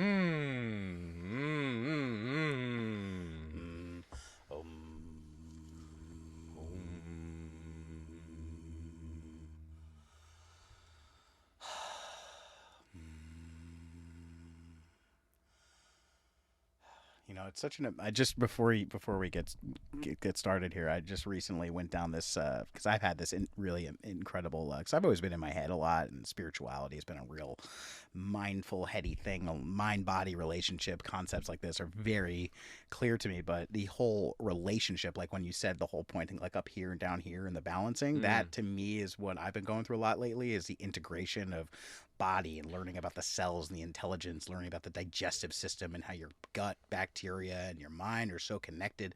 And the thing I just wanted to mention too, as we just did like some casual ohms, is like I've been to so many meditations and yoga ceremonies and hear people doing this, filming these things happening. And, you know, a lot of this, like, you know, even maybe in my own expectations of it or preconceptions, it's like a little like woo woo, like, oh, it's a spiritual thing. Om has a symbol and it means this. Like, I'm thinking about it like head wise. Yeah, you got it right there on your shirt. I got it all over my shirt. Got it all over. But what I started in my process recently learning about the body relationship and the digestive system is the vagus nerve, and how this nerve that runs from the back of your brain all the way down to your genitals, basically, it has like a spiral nature to it. And it's the central nerve that in spirituality terms is the interface between consciousness, light, and your physiology. Yes. So it's a vibration. And the vagus nerve, if you read in any textbook or biology thing, it controls like your heartbeat, your digestion. And I was like, and I get a little anxiety every now and then. Like I feel like, you know, it's like breathing. Sometimes you notice if you're, I don't know, for anybody listening, even for yourself, it's just like breathing from your core and your abdomen versus breathing from your chest. There's a different kind of effect. More anxiousness comes from up here. It's a shallow breath is can cause anxiety, but it also results from anxiety. Yes, exactly. So like this is just recently learning about the vagus nerve and the Om itself, the vibration. Yeah, so the Om resets it. It's like if you ever study Kundalini yoga, yeah, and like that kind of activating the chakras and stuff, the Om actually moves up from the root chakra all the way through the heart and all the way out the crown, and can connect all of those different chakra energies. Yeah, that's like, and that's the I love that there's like, it's not just a mystical thing. Traditionally speaking, there's a mechanism to it. Yes, which is like really cool. Which is like that's great to use that word, because I'm going to talk about the mechanism of the mysticism later. Mechanism of the mysticism. Because of course there's a scientific explanation for all this stuff. It doesn't mean that it's not magic. Nope, no, magic is the universe. Okay, so here we go. Part two. Okay, so where were we? We're we're in the retreat. We've done our integration circle after the mushrooms, the Niños Santos, and we had dinner, and then we came kind of back into a circle and to talk about what was the last step basically. But before that, we had the opportunity to try hape or rape, which I had already tried. I told you about because I had asked specifically if I could have some during that time. So this is now the next day. No, this is just that evening, Saturday evening, Saturday night, and we had the opportunity for everyone was offered hape. And there's other stuff, and I can't even remember what it's called, unfortunately. There's like these eye drops that are like shamanic eye drops. Shamanic eye drops. That everybody had the opportunity. Of course, they're not forcing this on anybody, but it's like if you want to do it, you can. Interesting. And the eye drops are supposed to be kind of painful. They're like burn, but then you see like more clearly or something. Okay. So I was like, sure. I mean, it's not permanent damage, right? Like I'll try. And it didn't. I don't know. That was one thing that really didn't. Nothing much happened for me on that one. It didn't burn. It didn't hurt really as bad as like people were acting like it was like people who had done it before were like amping me up to be like it was really gonna hurt. And it was like it's kind of like more like taking. It didn't feel exactly the same. But you ever done Rodo? Rodo. It's like an eye drop brand you can just buy in whatever grocery store. No. But it's like it's almost like menthol eye drops or something. Oh. But those they kind of sting, but then it's like refreshing. Okay. So it was kind of like that. It wasn't like a really intense sensation. Okay. It was kind of even I bet the build up to it too, being like this is gonna hurt. Yeah. The fact that it wasn't like okay. Yeah. Yeah. It was, and I was kind of like, and then afterwards I was like looking like everything looks the same, but maybe it wasn't for me, or I wasn't open to it enough, or I don't know whatever. Who knows? It wasn't that part. That was like the one thing from the retreat where I was kind of like, whatever. Okay. Rodo? Wait, Rodo? No, Rodo is a brand that makes like menthol eye drops. These are the Shaman eye drops. Shamanic eye drops. Shamanic I wish I could drops. remember. I could text somebody and figure out what they're called, but like just check out shaman.com. It'll it's probably like okay. Okay, so you did the eye drops. I did the eye drops, and it was like whatever. Although some people had more of a experience with that.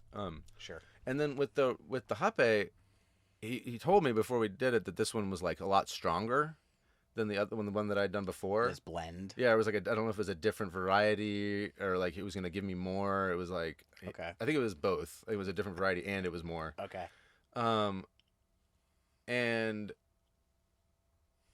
it still definitely had the same effect that I described the first time, like in that first moment, like as soon as it enters your body, you're like, woo, here and now.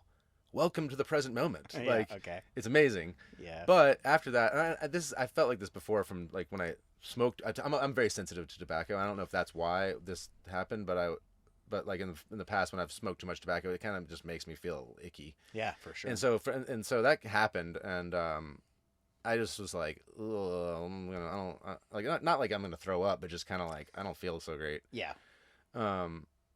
And so I just went back to my little bed area and I think just basically fell asleep. Like I kind of just was trying to close my eyes and be at peace. And I think we did not sleep a lot during this weekend. Yeah. So it was like if you want to fall asleep, it's pretty easy. Yeah. But let me go back and say that before we did the shamanic eye drops and the hape. Mm-hmm. We talked about the last sacred medicine that was going to be administered, and it was something I had like kind of, I don't know, it was weird. It was like had my memory edited out. I must have read about this. Like I was telling you about these PDFs and stuff. They sent all this information. Maybe it was just like too much stuff, and I like got to the end and was like it didn't register. It didn't sink in. Yeah. But the last part is something called bufo. Are you familiar with bufo? Bufo sounds familiar. I think I've heard about this before. So now it's time to, because I had never heard of it. Like I'm there, we're about to do it, and I'm like, what's that? Yeah. And the other people in the retreat were like, dude, what? Like you don't know that we're about to do bufo? Like you don't know that this is like part of this experience? And I was like, yeah, what is that? Okay. And like, so let me just look it up really quick and just see like. So you know, and our listeners know, like what I'm talking about. What we're talking about here. Bufo alvarius medicine. Could this ancient remedy help you? It is another frog medicine, a different type of Oh, frog. okay. Um,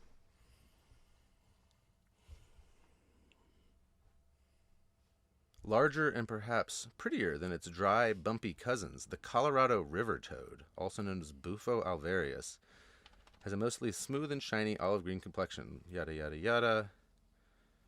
It's called the Arizona or Colorado river toad, but these mainly come from northern Mexico. Okay. So it's another toad medicine. Yes. Okay. The substance derived from that venom and also found in some psychoactive plants is 5-MeO-DMT, an Okay. extremely potent psychedelic that is 4 to 6 times stronger than DMT. Yeah, I've heard about this. 5-MeO DMT because so the 5-MeO I believe is an inhibitor that or no, am I thinking something else? The 5-MeO. I know that it, like with at least with ayahuasca, there's the DMT because dimethyltryptamine is pretty much in everything that grows in nature. Mm-hmm. So like, why is it that we don't trip our brains out when we eat a salad? It's because we have an enzyme that is produced in our body that breaks it down immediately. But maybe I'm mixing this up, but the 5-MeO inhibitor, I think, is like something that when you blend It allows the experience to go way deeper. Exactly, which like even the difference between DMT and ayahuasca, which what I've heard described as the grandfather medicine, grandmother medicine, DMT, grandfather medicine. It's just like boom. Have you ever had smoked DMT before? I have not, and that's something that I talked a lot about with some of the participants at this retreat, and how I've it's always kind of been on my radar. I've always wanted to do it, but I always felt like it needed to be at the right time and place. Absolutely. And at the times where it has presented itself, I was like, I don't think this is that moment. That is one of those things, it's like the skydiving of tripping. Yes. You don't just like a fucking like, I'm gonna just smoke DMT casually. No, I actually found out that I did do that once, and I didn't realize that it was called changa. Oh, changa, yeah, I've done that too. It was described to me by this guy that gave me a hit of this stuff at a music festival, that it was like kind of more mellow and it wasn't like full blast off. But like then other people were like, oh no, changa, like you've done DMT. Yeah, exactly. But that was a cool experience. I didn't like go blast off, and maybe because I had my eyes open. I don't know. I've always heard of people like dropping the bong and stuff when they smoke DMT. Depends on how potency. But see, I think the difference is that this was a joint. So I think mixed in just with weed, maybe. Yeah, so maybe it was just more of like a. You got like residual, and the thing is too, like even when I smoked DMT, that's a whole nother story. But the shaman that was facilitating this was like, okay, the point is that because immediately when you have the DMT, and same thing like why ayahuasca lasts so much longer, from what I understand, is because of that inhibitor. Your body immediately when the DMT comes in, it's like we break this down immediately. So you have to like take as much as possible volume quickly, which is why like when you take 3 big hits real quick. Hold them in before your body like starts like fighting it. I can imagine if it's like in a joint, So I had an amazing experience with the changa at this music festival, but it wasn't like how people describe DMT to me. Right, gotcha. I just was running around. I was literally just jogging around the festival, but I didn't realize I was jogging because like I felt like I was just floating. I remember like just floating around, like it was like I was an orb of light just floating around the music festival. And I remember like laughing because I looked down and saw my legs running, and I was like, oh, look at that's the mechanism of the mysticism. Right. Was my legs were running. Crazy. But that's a whole other thing. Other thing. That's not related to what we're talking about here. Okay, so back to the story here. So everyone's like, you haven't done Bufo? You don't know Bufo? What's going on with the Bufo? Yeah. Okay. So one of the guys that I had befriended or befriended me is this guy named Jim who lives in Marin County, which is right across the Golden Gate Bridge from San Francisco. Okay. And he is pretty experienced with sacred medicines and had done many of these ceremonies, and so he was kind of like my coach in a lot of senses about when I was like curious about something or like, is this like what's going to happen? Yeah, like off the record shaman talk. Yeah, he was like definitely a spiritual guy, but was kind of just like a dude that could like explain stuff, kind of like how we're having this conversation. Yeah, right that's good. That's good. Yeah, it's like you don't have. Yeah, for sure. Okay. So I was like, what is this? And he was like, dude, like this is gonna be the real thing. Like, he said he had heard it described as going to heaven. Mm-hmm. Some people said that it was going to heaven. Most people describe like a pure white light. Mm-hmm. It's not like hallucinations, and it's not like DMT in the sense where you like just see other stuff. It's like you're kind of just like, I don't know, Well, it is similar to DMT in the duration and the intensity. yeah. And I haven't done DMT, so I don't know. Like maybe there's a Based on what you're saying, what it sounds like to me, and I'd love to share with you my DMT story at some point later, maybe next podcast or whatever. But the one of the aspects of DMT for me that was so profound when you said this like light, first thing that resonated to me is it essentially induces a near death experience. You know, and you hear people like I'm going to the light or like, oh, go to the light or whatever. So there's this really visceral feeling of just being like, you know, disintegrated and just being in a like that's reality. Yeah, that's the reality. That light is the same thing that my dad experienced in the plane crash. Right. It's like the dissolving of the illusion, the membranes. Like sometimes if you're like tripping on acid or mushrooms, it's like the veil gets a little thinner. Mm-hmm. But in this case, it's gone. Yeah, just gone. And there's just light. And there's just light. Yep. Because that's all there is. There's infinite consciousness and infinite love. Mm-hmm. And love is consciousness and it's internal. Yeah. Yeah, I mean, when I say infinite consciousness and infinite love, I'm just saying and because it's all the same thing. Yeah, and no, exactly. It's all the same thing. And that's the best way to describe it. Like and it's said. God. That's what God is. Yep. Right. And so I was fortunate enough to experience that. But let me jump back and tell you like how the order of events here. Okay. Yeah, please. So before we. Okay, so I right. So I did the hape and didn't feel so good. Yeah. And went and just laid down and fell asleep. And he had told us that he was going to like wait and like wake us up in the middle of the night to do the bufo. Okay. So next thing I know, it's 4:30 in the morning, and Manuel is like, "Hey, like get up." I'm like, "Okay, here we go." Okay. And he is like, you smoke it. And it was like a special kind of pipe that like it's just like this powder kind of stuff. It looked like was just inside like a globe, like a orb of glass, you know. And then you light it from the outside, and it like just smokes and fills up. And then like he holds it up for you to inhale. Mm-hmm. And he told everyone that you could, you know, if you felt like you'd had enough or you didn't want, if you wanted to stop, like just hold your hand up to like let me know like that's enough. But some people it might take up to 5 hits to like, and he was like, I'll be able to know like when you've had the right amount. Sure. And so he started to my left. So there was 2 women to my left, and then so I was the third person before he went down the little line of the end of the queue and went back into the main circle. Okay. So I was the third person to go. I'm watching the 2 women to my left, like, you know, and they each had like not even a full hit, it seemed like, and they held up their hand, you know, and then they kind of just leaned back into their spot and closed their eyes. Yeah. And I was like, okay. Let me take a sip of water here. Yeah. Well, yeah. I feel like something's about to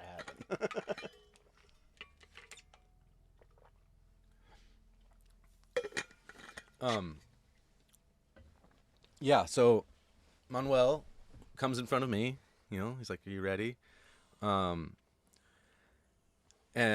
you know, I'm a big smoker, so I know how to take a big hit, right?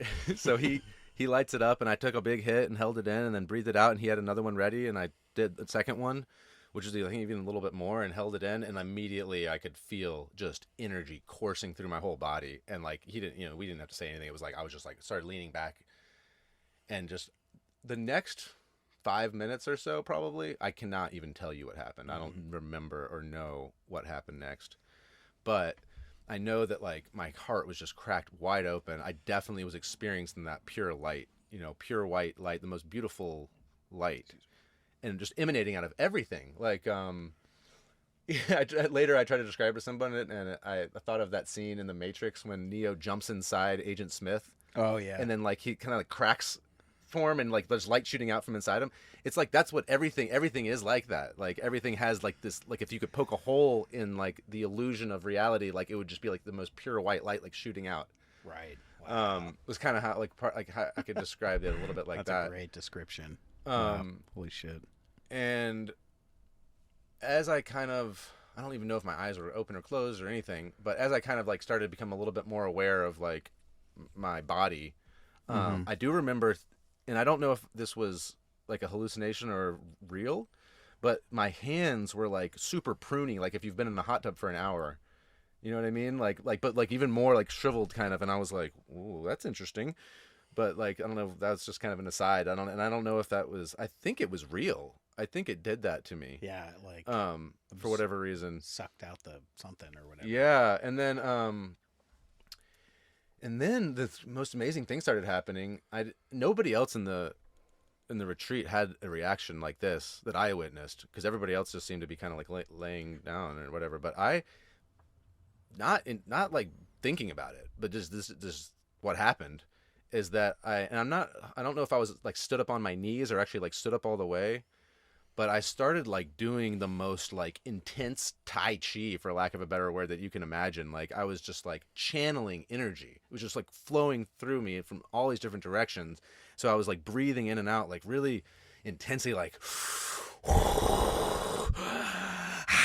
and like moving energy around with my hands, like that's why I say like Tai Chi, because it was just like we'd actually done some kind of Tai Chi type stuff with Manuel, like in other like parts of the retreat. But this kind of just happened naturally. You just didn't even think about it. It was not something I thought of a single thought about. It just was happening. It was like it was just channeling through me.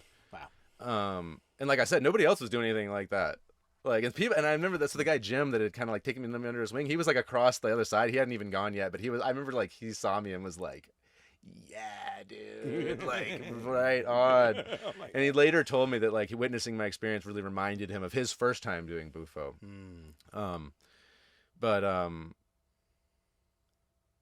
That was amazing.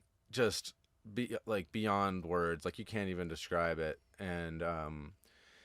And after that kind of like energy was subsiding a bit, of like I stopped doing like the cosmic Tai Chi and kind of like went back into more of a meditation. Actually, I was bowing down. I was doing like, if you've ever seen how people pray in India, it's like you really get low. Like you know, you're like in child's pose, but then some people even put their legs out long and like bow, like with their face on the ground. Like that's how much like gratitude you have for God. Like, and I was just praying to all of the gods and gurus and spiritual beings and enlightened souls, praying and giving thanks, and also apologizing for not like doing it sooner, or like not seeing it sooner, or not like giving enough appreciation for the magic of life sooner. Yeah. So I was apologizing to God, but I was also just like so incredibly grateful and humbled. And humbled is a great word to try to put it into words.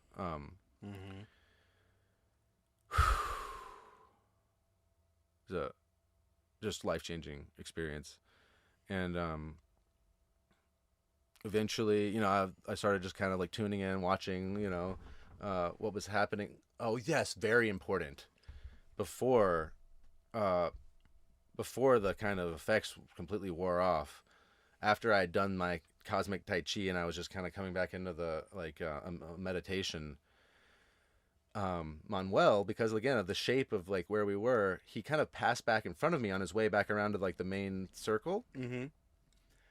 And we locked eyes and had like this extended, deep like gaze, like understanding, like whoa. And I was like really trying to share like my gratitude I had for the universe and for him for helping me, you know, as facilitator of this experience. And it was like we just kept like looking into each other's souls, you know. But when I say each other's souls, one of the things that I experienced because of the Bufo, and that I've already actually believed for most of my life, I think one of the things my dad said, probably based on his near-death experience or his experience with the light, and there's no individual souls. We are one soul. We are all one, like, person essentially. And so my dad used to say, "There's no soulmate because the soul does not mate because there's only one soul." So you can't meet your soulmate. Everyone's your soulmate. Yep. And I've also thought in the past, and then have continued to believe this, because of this experience, but I'd already thought of it before, was that in the plane crash, I think maybe my dad was so convinced, he realized that he was definitely about to die and started releasing the DMT in his, because that's what happens when you die. Yeah, the pineal gland secretes the DMT. Yeah, then that's, it all makes so much sense why people have these shared, there's always the same experience of like crossing over, or like there's guides or spirits or guardian angels are helping you into the light. Yep. So I think that is the mechanism of the mysticism, the way that we, the tool that the universe uses to help us transition from one world into the next is like this substance that is naturally released in your brain when you die, Even when you dream and every day. Yes. Some people call it the spirit molecule. There's a book written about it, but there's another interpretation called the reality molecule. And that the dependent on the secretion of the levels of DMT in the system, which is like everything is like a thriving ecosystem, like a jungle, which also made me think of when you said close your eyes, it's kind of like there's plants everywhere. I mean, that's literally what everything is, living ecosystem of trillions of organisms. But when you dependent on the levels of DMT or dimethyltryptamine in the system, it's like colors can be more vibrant. It's like if you have low levels of DMT, everything feels kind of like dull. And like people that have depressed, clinical depression, have trace levels of DMT. So it's like everything feels dull. And they say like, oh, there's like a cloud over me all the time. It has to do with like, it's like if you get a lot of DMT, it's like all the colors and the fractals, like the beauty and the art, like, oh, so there's got to be like a balance of that. So that makes a lot of sense. It's like in terms of the mechanism, it's like, well, there's the key. Yeah. Yeah. So Manuel and I had this like extended look into each other. I was at each other's soul, but it was like the barrier between the fact that we were one soul was like barely even there. But I realized that later. So let me get to that part of the story later. Yeah, for sure. But in that moment for me, I was like sharing my gratitude and expressing just how amazing that everything was. And so then eventually the sun was coming up, and at this point it was the first time it had been clear the whole weekend. So from the blizzards, from the blizzard was gone, and then the sun was coming up, and it was like as it rose, it started hitting this other. So we're like, it's like shining across this frozen lake and hitting this mountainside on the other side. So a lot of us started kind of just gravitating over to the windows, to like experience this incredible natural beauty. I can show you a picture. You want to see? Yeah, I would love to see a picture. Let's see here if I can pull this. Would love to.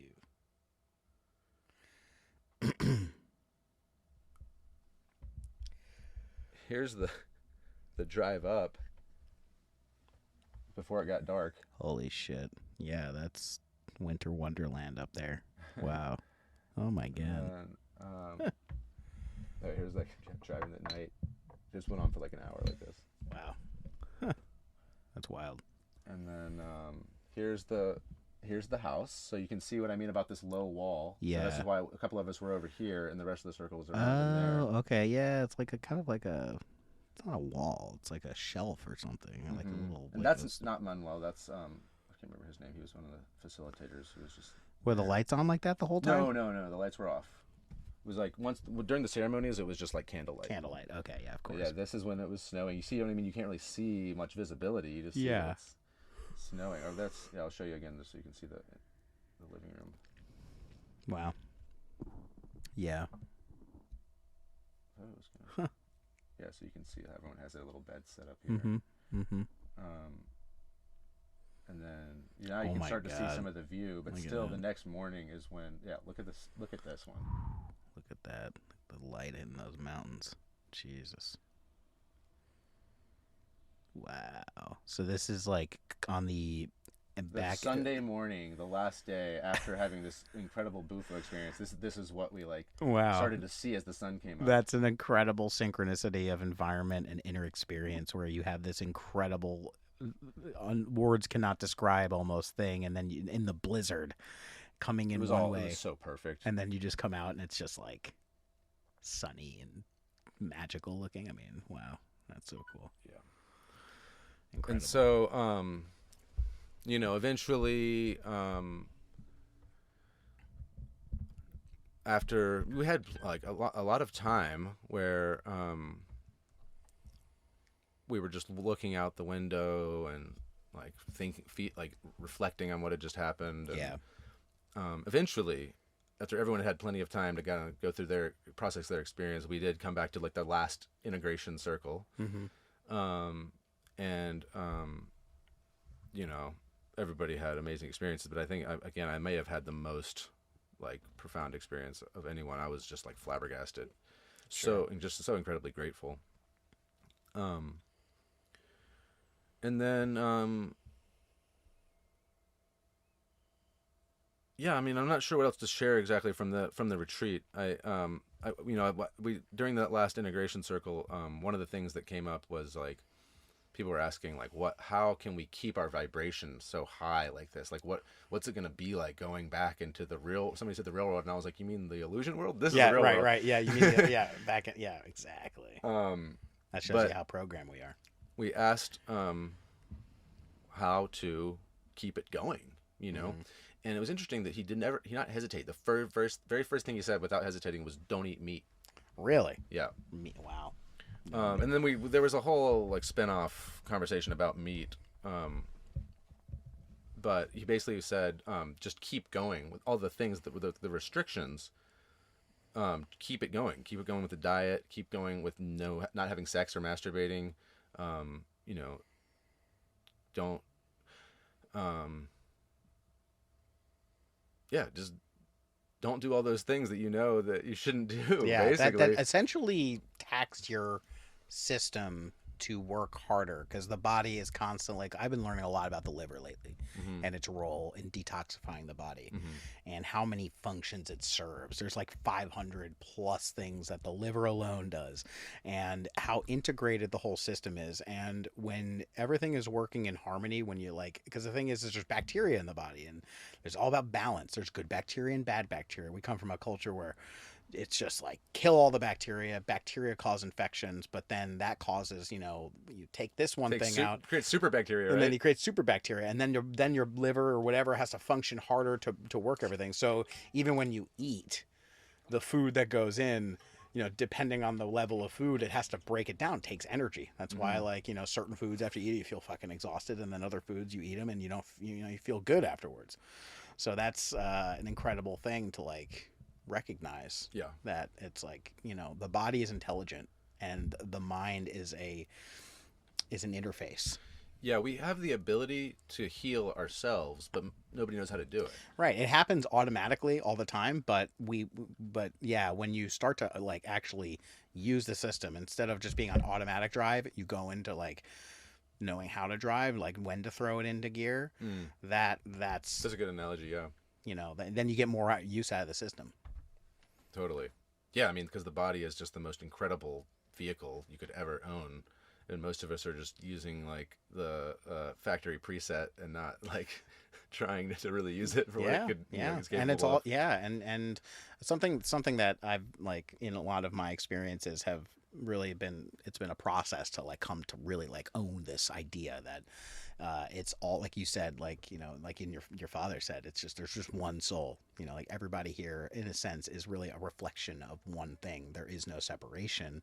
And that the ego is like this part of this illusion of individuality. yeah, the ego, like the thing that ultimately like it's psychiatric terms, it's like, oh, the bad, it's like that's the bad thing. And like when you get the angel and the devil on your shoulders, that image from cartoons all the time, that's like your highest and best self versus your ego, essentially. Yeah.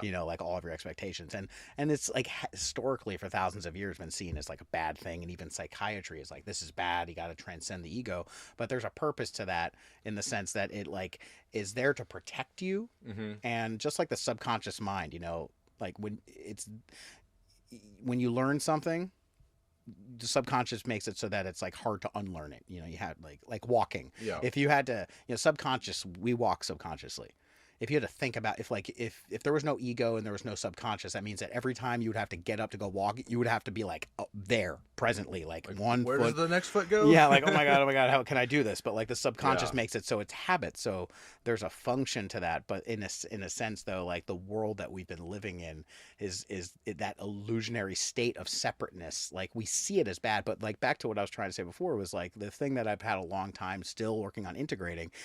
I understand with my conscious mind and my highest whatever beliefs that we're all one, but then there's like, you know, the perception of like the 1% or the bad guys or like who the ones that are like fucking everybody over, or like, you know, the ones that are perpetuating the system.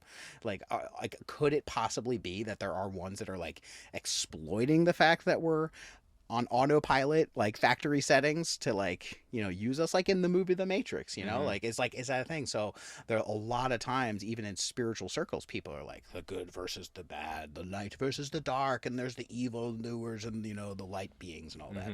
I think one of the things that's come to be is like it's all one, and we need to learn how to have forgiveness and compassion and recognize that that's just an aspect of ourselves. If we exactly learn right. to stop seeing that whatever it is out there is like there to harm us, it's all on some grand level there It's to all teach us. duality, right?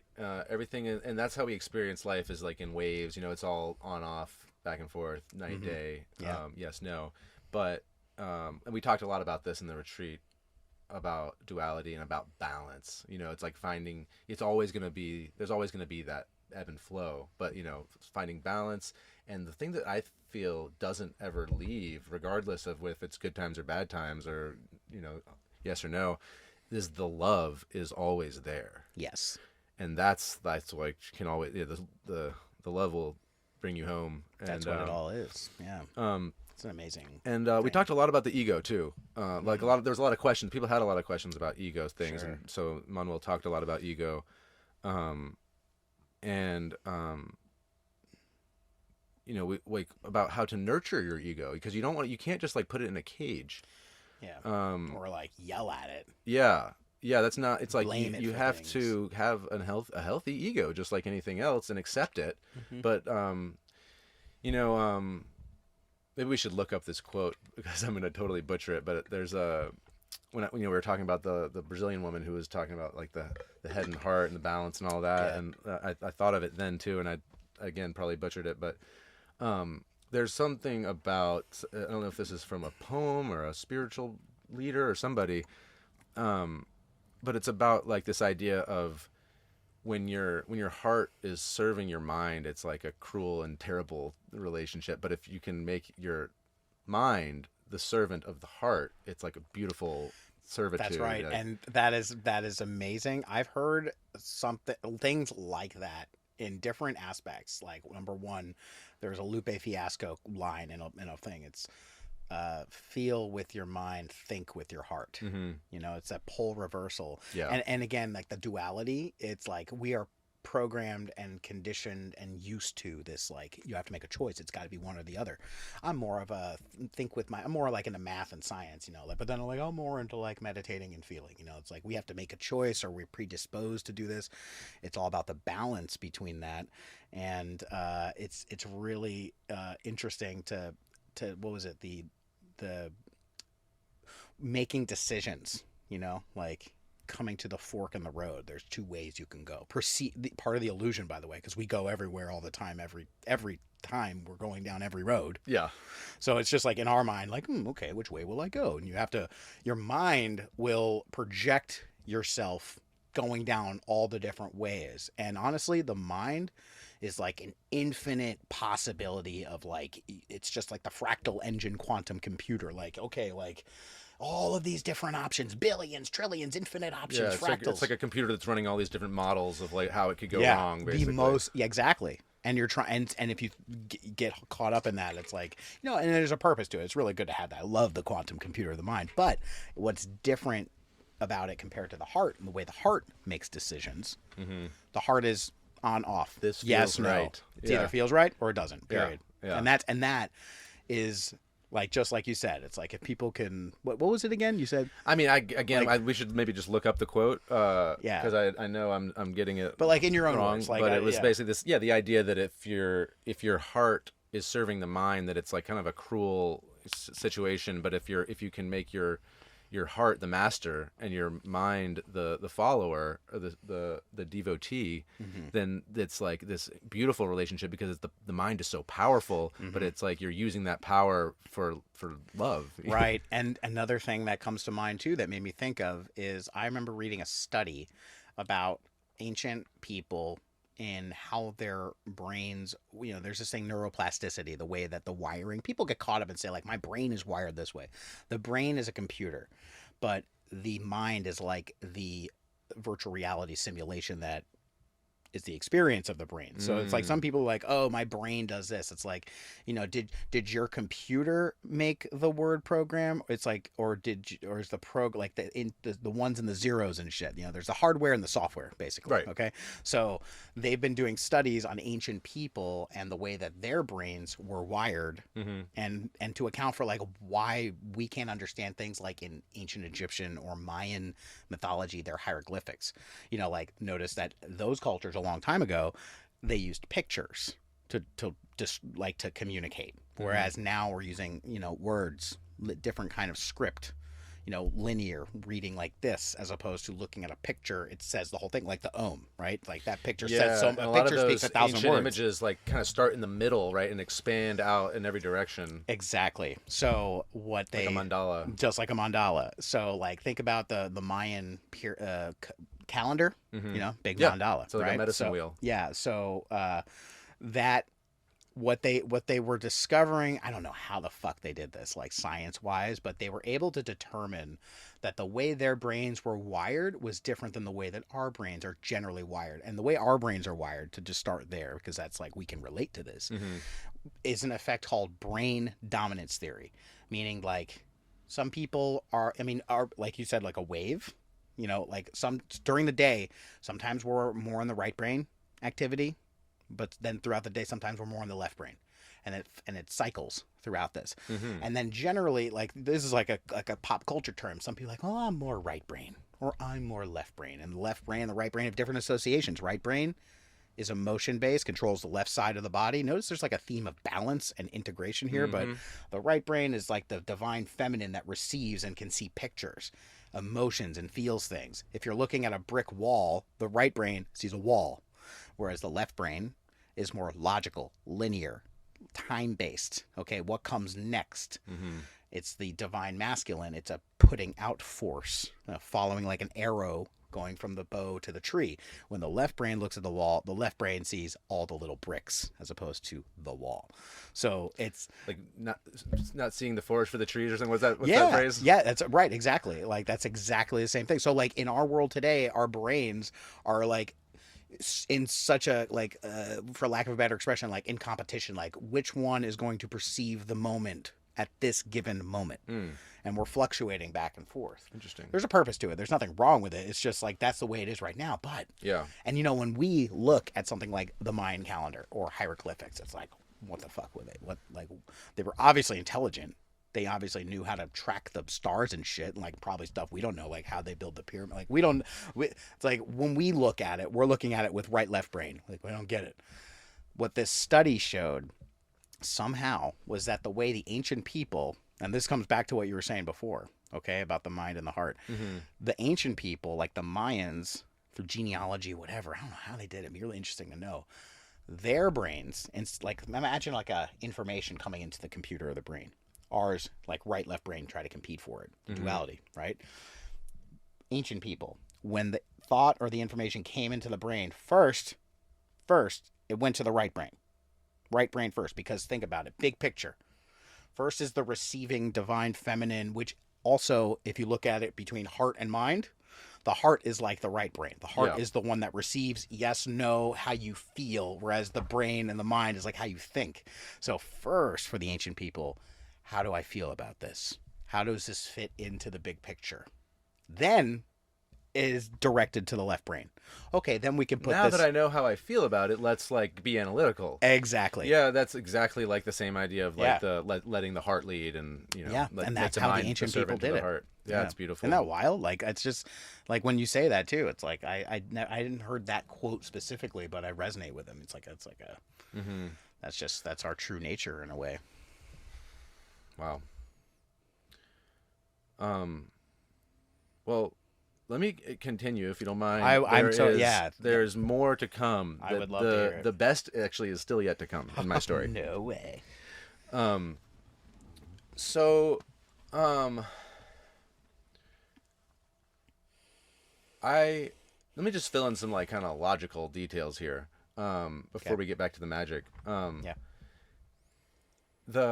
I do video production, and I actually brought my drone out there, and it ended up when I tried to fly it like the last morning before we left, it was too windy, and also the battery. It was telling me a warning that the battery was too cold, and like it was like the drone was acting. I've never seen it act like kind of sketchy in the air. I was like, okay, nope, not doing. We're not going to test this. Yeah.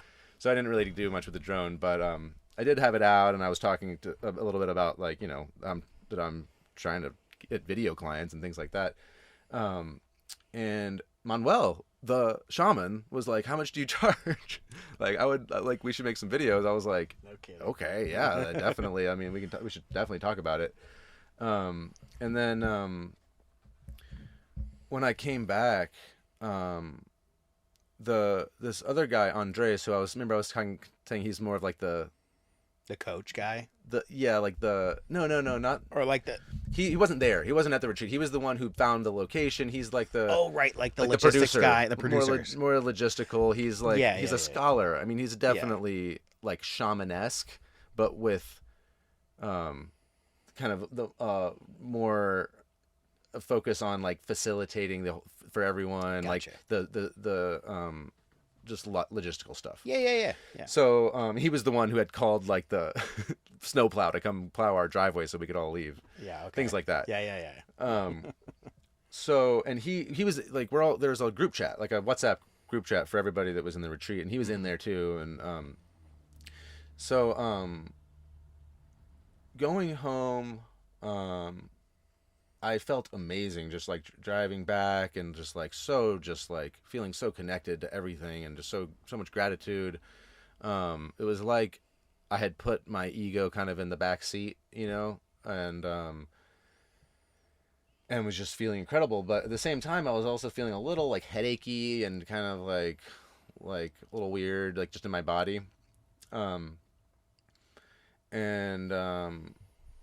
Like I stopped at a gas station to try to get something to eat, and the only thing I could like find that was semi like acceptable was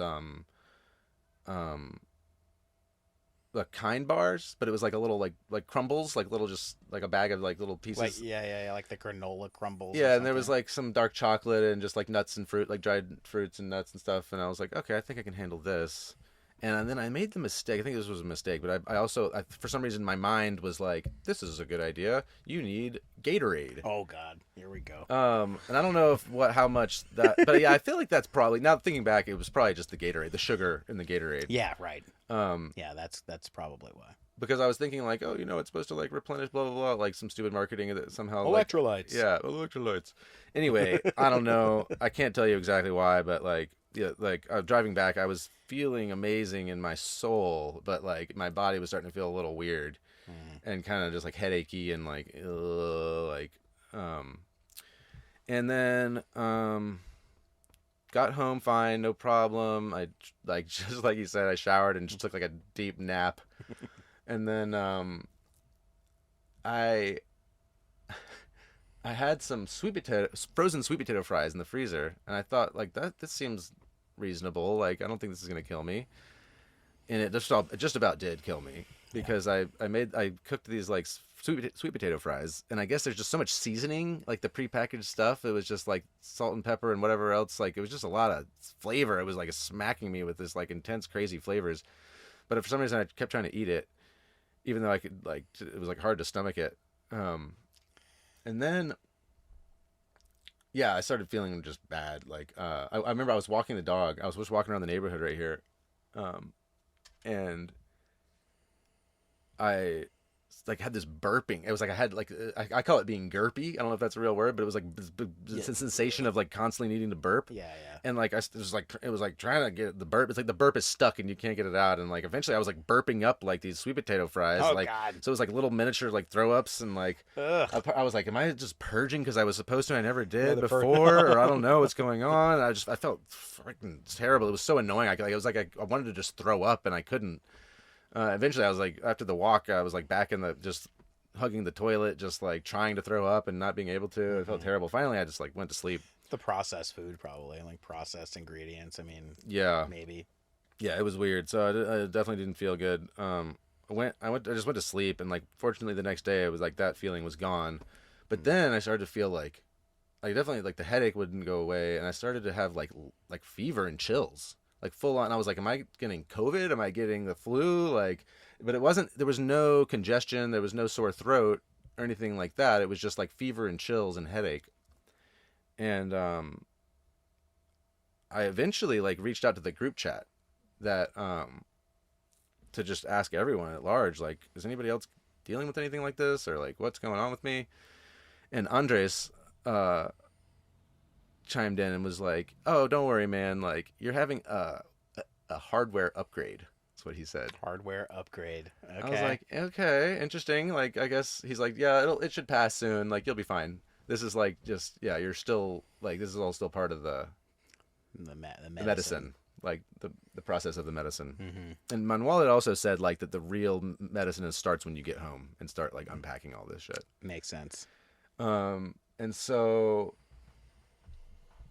I ended up like with like pretty intense like fever and chills and went to sleep that night having like weird dreams and stuff and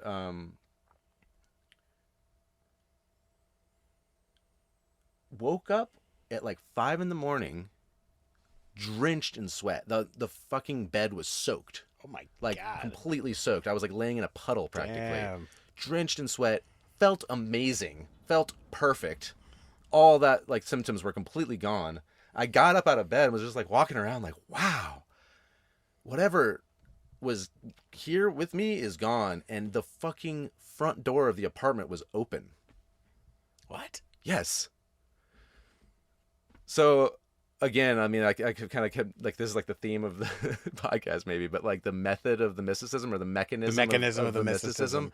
Because somebody in the group chat I shared this, and somebody was like, "I'm sorry, I'm a very logical person. Like, what?" And I was like, "Yeah, well, of course, the latch didn't click and the wind blew the door open, but that was to allow this energy to just go away. Yeah, right. It was something else, something from like the retreat or something I was still dealing with. That was just."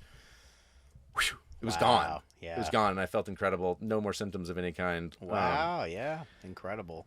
And I got to go back to and talk about during the retreat. I was being very open about the fact that I was such a pothead, and I even asked when we were going to do the mushrooms if I could. Cause I had my weed pen like in the car, and I was like, "Can I smoke the weed pen while we?" And he was like, "No, definitely not." And I didn't realize that we were about to have the bufo later, so I wasn't even. I was just like thinking like, "Oh yeah, mushrooms, weed, yay." Yeah. Yeah. But I think because I asked about that, kind of like clued some people into the fact that I was like a serious weed addict. And so again, the Brazilian woman and a handful of people and Manuel all were like, "Yo, dude, let's talk about this for a second. Like that, if you want to keep going down this path, the weed is not helping.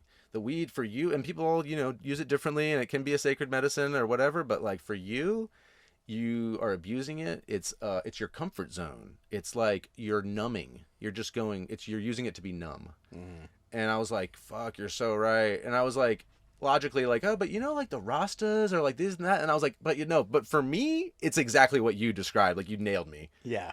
And so people there were urging me like, just Slow don't down. do it. Don't do just that. just take a break or just leave it out of your life. It's like you're having this amazing experience right now. Keep doing that. And so I really have like hardly smoked weed since then. And the couple of times that I've done it without also being on some other substance, when I just only smoked weed alone, it was like brought me down. Like it was like, oh, whoa, like back to the mindset that I used to have before all of this when I was depressed and like shitty. Yeah. I was like, oh no, like it's like it was like a flashback, or like not flashback, but just like being stuck in like this icky other existence. And I was like, no, no, no, like I don't. And so it was really, I'm really grateful for the fact that like for the first time in my life, smoking weed does not improve my experience. It actually detracts from my experience. So it makes it a really easy choice. Yeah. You know what I mean? Yep. Exactly. So that's been amazing as just kind of a side effect of all of this, and just feeling like I have something more important and better to do than be stoned.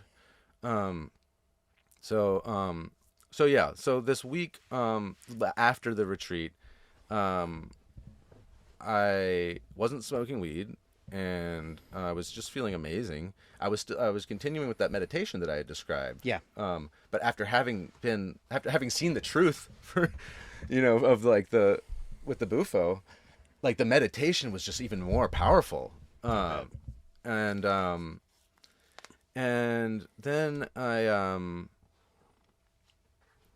I was talking to Andres and Manuel about doing video work for them, and about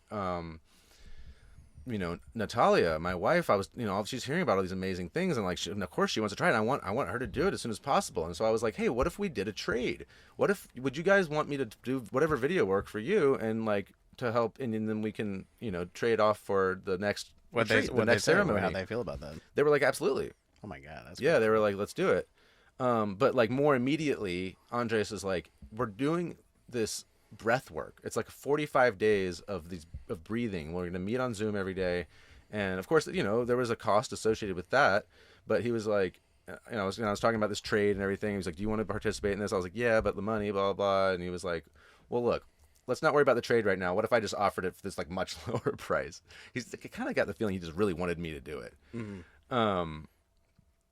And I was like, okay, yeah, for that price, sure. Like, that's fine. And it's really, they talked a lot about how helpful it is to integrate everything from these sacred medicines and these profound experiences into our everyday lives, and how to like, continue living with this knowledge, and not, they're talking about how some people have problems coming back from an experience like this, and they can't integrate it into their everyday lives, and they ruin their relationships, or they like quit their job, or they're like, their life can kind of start falling apart.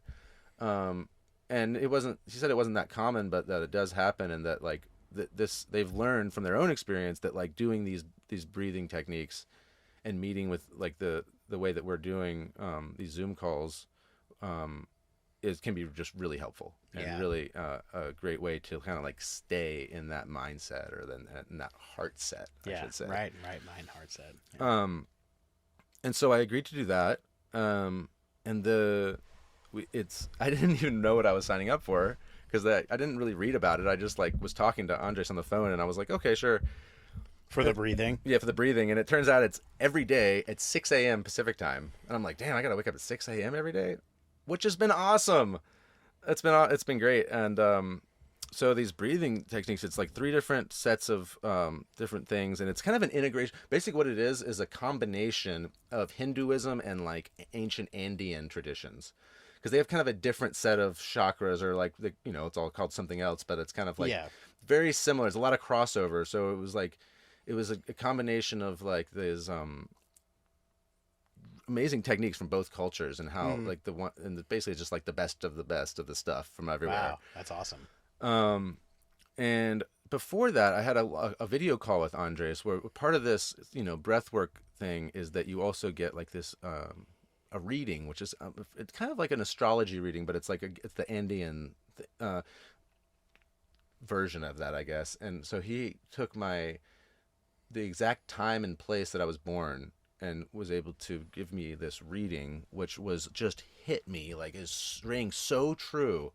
And it was about like the things that I need to work on, and the things like if I'm not careful can go wrong, basically. And it's like if I can unlock the gift for me, and the one that hit me the hardest is so true for me, was about patience. Mm-hmm. It's like if I can learn to be patient, everything will be amazing. And if I ignore it and I become more and more impatient, like the shadow of impatience, it's called, is gonna like take over my life, And I was like, dude, this is so important for me. Like, We also, each person gets a secret mantra, which I'm not allowed to tell you. Okay. Um, That's cool. and but it was like the things that I need to focus on are patience and graciousness, and like the shadow of dishonor was one of the ones to watch out for, things like that. And it really like just felt like medicine, like reading that or going through that with Andres. I was like, this is so perfect for me. It's like, and each person had this reading prepared for them that was like exactly what they needed specifically individually. So that's been amazing. Just to keep reading through that, and then so in the breath work, there's a part where after we do these different breathing techniques, and it's all really like activating your chakras and these different energy centers in the Indian sense, and there's something called a pokpo, which is, you may be familiar with this, but similar to the way the Earth has an electromagnetic field that goes around in a torus shape and protects us from solar winds, our bodies have a energetic electromagnetic field. It's that torus shape, which is like the shape of an apple, basically. Yep. And basically is like as far as your hands can reach around you is like, that's your energetic field. Yeah. So we've been working a lot with that and the chakras, and really, I mean, it's like I can feel it. It's so amazing, and not all the time. Sometimes it's just you're just kind of going through the motions, but sometimes it's like it really activates you. And like I've had some pretty beautiful visualizations of my energetic field and my chakras, and like and the different lights that that you imagine, I guess, or visualize, or maybe that really is those colors of your chakras, and like the red sacral chakra, and the yellow in the tummy, and the green in the heart, and the purple in my third eye has been really active. And that's we have the purple light on in here right now for that reason. Yeah, exactly.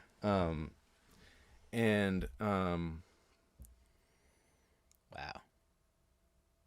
So the next weekend after the retreat was a music festival that we had been talking about going to, electronic music festival in downtown San Diego. And I was kind of like, is this the right time to be going to a music festival? I am like so like you're on a different full shaman mode right now. I'm in like full shaman mode. I'm like, is this really, are we gonna really do that?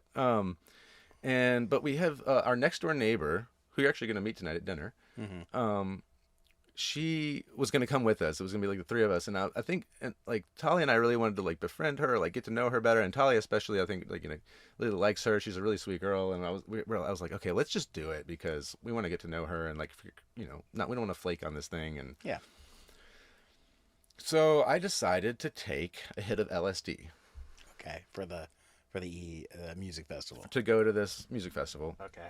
I'm interested to hear where this goes. And it was funny because Natalia had some MDMA, and it turns out Kristen had some mushrooms. So the three of us were on like 3 different drugs. What? Okay. But of course, we're all in like music festival mode. It was totally fine. We're just enjoying but, the like, music, like, good vibes, okay. But I was like, there was a moment where I was like, you know what? It's funny that we're all different stuff right now. But I started to have like just the most beautiful set of epiphanies and realizations, and like a little bit later, like later on, we were in the techno stage for a long time. I was dancing my ass off to techno, which was just so fun. And then I noticed that Tali was giving Kristen a little bit of Molly, and I was like, maybe I could have a little bit of Molly. So I did. I took some Molly, and I was already feeling like just this hit of acid that I'd taken. And I was like, I mean, just from the acid, I was already like really tuning into, of course, like having gone through these amazing experiences. I've been meditating every day, and like, feeling like almost the fruits of your presence. Yeah, right? Would that be a way to describe it? Like in terms of like clarity with like. Okay. Sorry. Yeah. Well, yeah. With the acid, it was like the clarity. You'd see all of the things that like I'd been thinking about and experiencing. That's what I was like, trying to like. Yeah. Understand. Yeah. And I said earlier, I think, but and my dad used to describe it like this: is like that psychedelics can make the veil get more thin. Yeah. So you can start to see the way that this like illusion world is like blocking our vision of the truth. Kind of. Yep. And so especially once I took the Molly and I started feeling that, I like went back to Bufo zone. Like those few minutes after doing the bufo where I was like experiencing that pure white light, I was there for like an hour and a half. Just like pure consciousness, pure truth, pure love. It was like, but I could still was living in this world and could see everything around us, but I could perceive both simultaneously. And it was like being God realized, or like enlightened, or another way the only way I can really describe it best, I think, is ego death. It was like ego death, but it was like the most beautiful, life-changing experience of my life. Of course, all made possible by the retreat. Yeah. But it was for such an extended amount of time. I was just there experiencing like the beauty and glory of life and of the true nature of existence that's behind or hidden by this, reality, that so-called reality. And I just had just the most incredible string of epiphanies and realizations, and just, Wow. I got to the point where I was just sitting there, I was praying, I was just like connecting to Manuel, and I had this, one of the epiphanies that I had, and I don't know, if this is even true, but I'm eventually get a chance to talk to him about it and find out what he thinks. But I had this like realization that like I was thinking back to that moment where we had that long extended like locked eyes, we were gazing kind of into each other. Yeah. And I realized that for him in that moment, he saw himself, his own reflection in me, because of that like separating of the illusion, and like the fact that we are one soul. And it was like, I think that he like that in that moment was like, there we are, like, that was one of the things, and I was just like, oh my God, like, it's so amazing. That is so cool.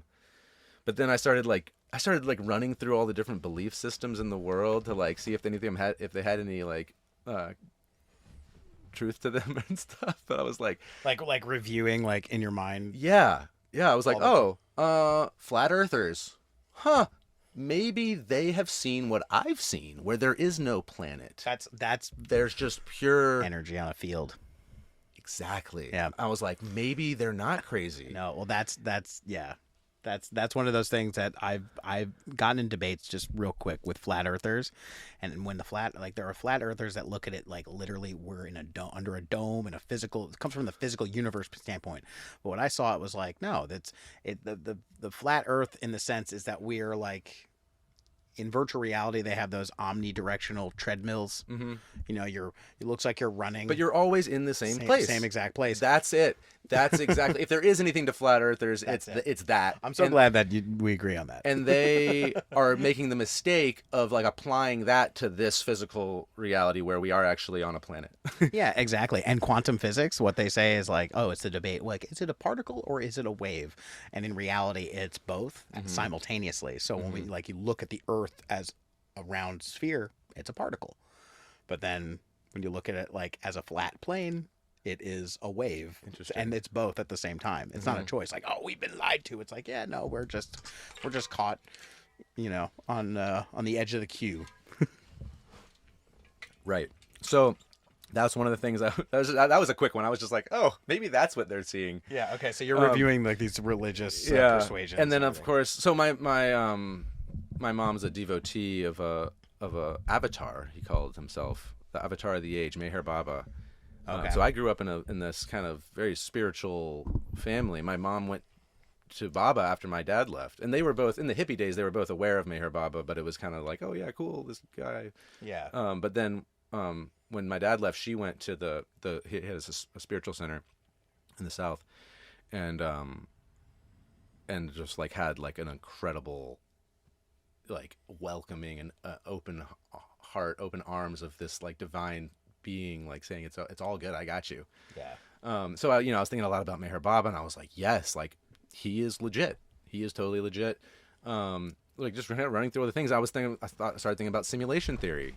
Yep. And I was like, of course, yes, they're right, except there's not like, it's not virtual reality. There's not somebody doing it to you. It's like when you wake up, it's yourself doing it to you. Dude, that is so, I love that you're saying this, because I've been thinking about that exact same thing too, man. in terms of simulation. We dreamt this all up. Yeah. We are all just imagining this. Yeah. And it's a game. We're doing it to ourselves. Yeah, we're not in like, as some people like Ray Kurzweil or any of these like simulation people, they're like, we're in a video game created by aliens in like a computer somewhere. No, It's not that at all. No, it's our consciousness, like you keep talking about, the illusory world that we perceive. That's the virtual reality. And the simulation is something that people, before there were ever computers, were talking about, because they understood that there is a Meher Baba talked about it. Yeah. I mean, all right. the mystical people talk about it. Yeah. It's an illusion. It's a dream Yeah. that we all dreamt up. We're all imagining this. Dreaming. Yep. Okay. And it's like Inception, layers of dreams within dreams within dreams. And then get this. So then I started thinking about, wait, I just lost my train of thought. You're talking about like Baba, like there was like a. Oh, no, I know. Okay. So then I started thinking about the multiverse. Uh-oh, here we go. And I realized that the multiverse only exists when you think about it. Of course, it's like we imagined all this, and as soon as you start thinking of like every time there's a different possibility in a different like direction of this story, it exists. But as soon as you stop thinking about it, it synthesizes back into the here and now. So the multiverse is very real, but only when you think about it. It's kind of like quantum physics. It's like it's only there when you're looking at it. Yeah, like that superposition thing, and also like the mind we were talking about before, the quantum, like your mind can project a billion different paths. Exactly, and those are all real until you stop thinking about it. And then but your heart's still beating, and that's just like you're just walking down this one path here, and then not even really walking anywhere. We're just. And I think it's the same thing with like deep space. You know, we have like the better the technology, the better the telescope, and the further we can look out there, it's materializing, because there has to be something there to look at. So it's materializing as you're looking. Yeah. And so another thing that's really interesting, that when I smoked DMT, the guy that facilitated it, by the way, really interesting. He apparently was like Jim Carrey's cousin. Like there was this like really wild, like, because I was like you, I didn't want to just do DMT in any time. It just magically came to it. But he is also a physicist and was explaining to me about the way the brain works. And you mentioned how the body creates or generates an electromagnetic field, or is the manifestation of that electromagnetic field, whichever way you want to look at it. Right. Maybe cool. both. Yeah. But like that, when the main quantum physics experiment that they do is called the double slit experiment. Yes. Where depending on if you're observing the particle, it behaves differently if you're watching or not watching. Exactly. So there's something about the act of observing itself. And the thing is, like they say in spiritual stories, like you're creating your reality. Well, the brain, and more specifically the pineal gland and the structure of complex in the brain, there's the pineal gland, the third ventricle, which is like commonly referred to as the cave of Brahma in India. It's this little vesicle hole in the brain, like a cavity filled with spinal fluid, where then on the opposite side of the pituitary gland, symmetrically, by the way, is the pineal gland and the pituitary gland. Pineal gland is a crystal. It's one of the first things that forms in your brain. Like a crystal. You ever use a crystal radio set? Yeah. It's like basically like a little rock. You put wires on it, it picks up radio frequencies. Yeah. So like the inside of our brain, in the computer in there, it's receiving information and secreting information into the third ventricle, which is like the fluid. Do you use fluoride toothpaste? No. Okay, absolutely. That's what I thought. Absolutely. I am still using it. For years I was using a non-fluoride toothpaste, but then I found out that like my parents' like hippie dentist friend who was first telling me about this had like gone back to fluoride, and I was like, I guess there's a lot of misconceptions. Depends on if you want that. your. I mean, it is the problem is it's really good at keeping your teeth from getting cavities. Yeah, but it's also like a toxic byproduct of aluminum when they're producing aluminum. So it's like it's literally just a product that, regardless of all the conspiracy theories. And I think there's this oil technique. What is it called? Where the oil like sucks the germs out of your teeth or something. Have you ever like tea tree oil? No. There's a specific type. If you're not using fluoride, we should figure this out after the podcast and talk about it, because there's a certain way of like holding oil in your mouth for like a minute that like it does everything that fluoride would do. Yeah, right. It's actually better because I think it like sucks the bad bacteria out. Okay, we'll look that up. But but just to finish that point, because like with going on a million tangents, right? Which is the whole point. Is like we start thinking about the multiverse. It's like, hey, we can go down all these roads. Yeah. And then the moment we take a breath, it's like, okay, we're here. Back to the here and now. But yeah, so the whole idea is that like regardless of all that the brain and the mechanism of think of a magnet and an electromagnetic field that's around the magnet. Okay, Yes. it's the same thing. So our brain is like the magnet, and the field that's generating interferes with the world outside. We perceive as like outside of ourselves, but there is no outside of ourselves. You know, and you look at Yeah. it with fractal glasses, it's like there is no boundary between my skin and the environment and you and me. It's just one energy. We have this illusion. Sure. That's the simulation, but the quantum physics experiment, the act of observation, because I only thought is when you mentioned like looking through a telescope and seeing like, well, there's shit out there. Look, you could see it.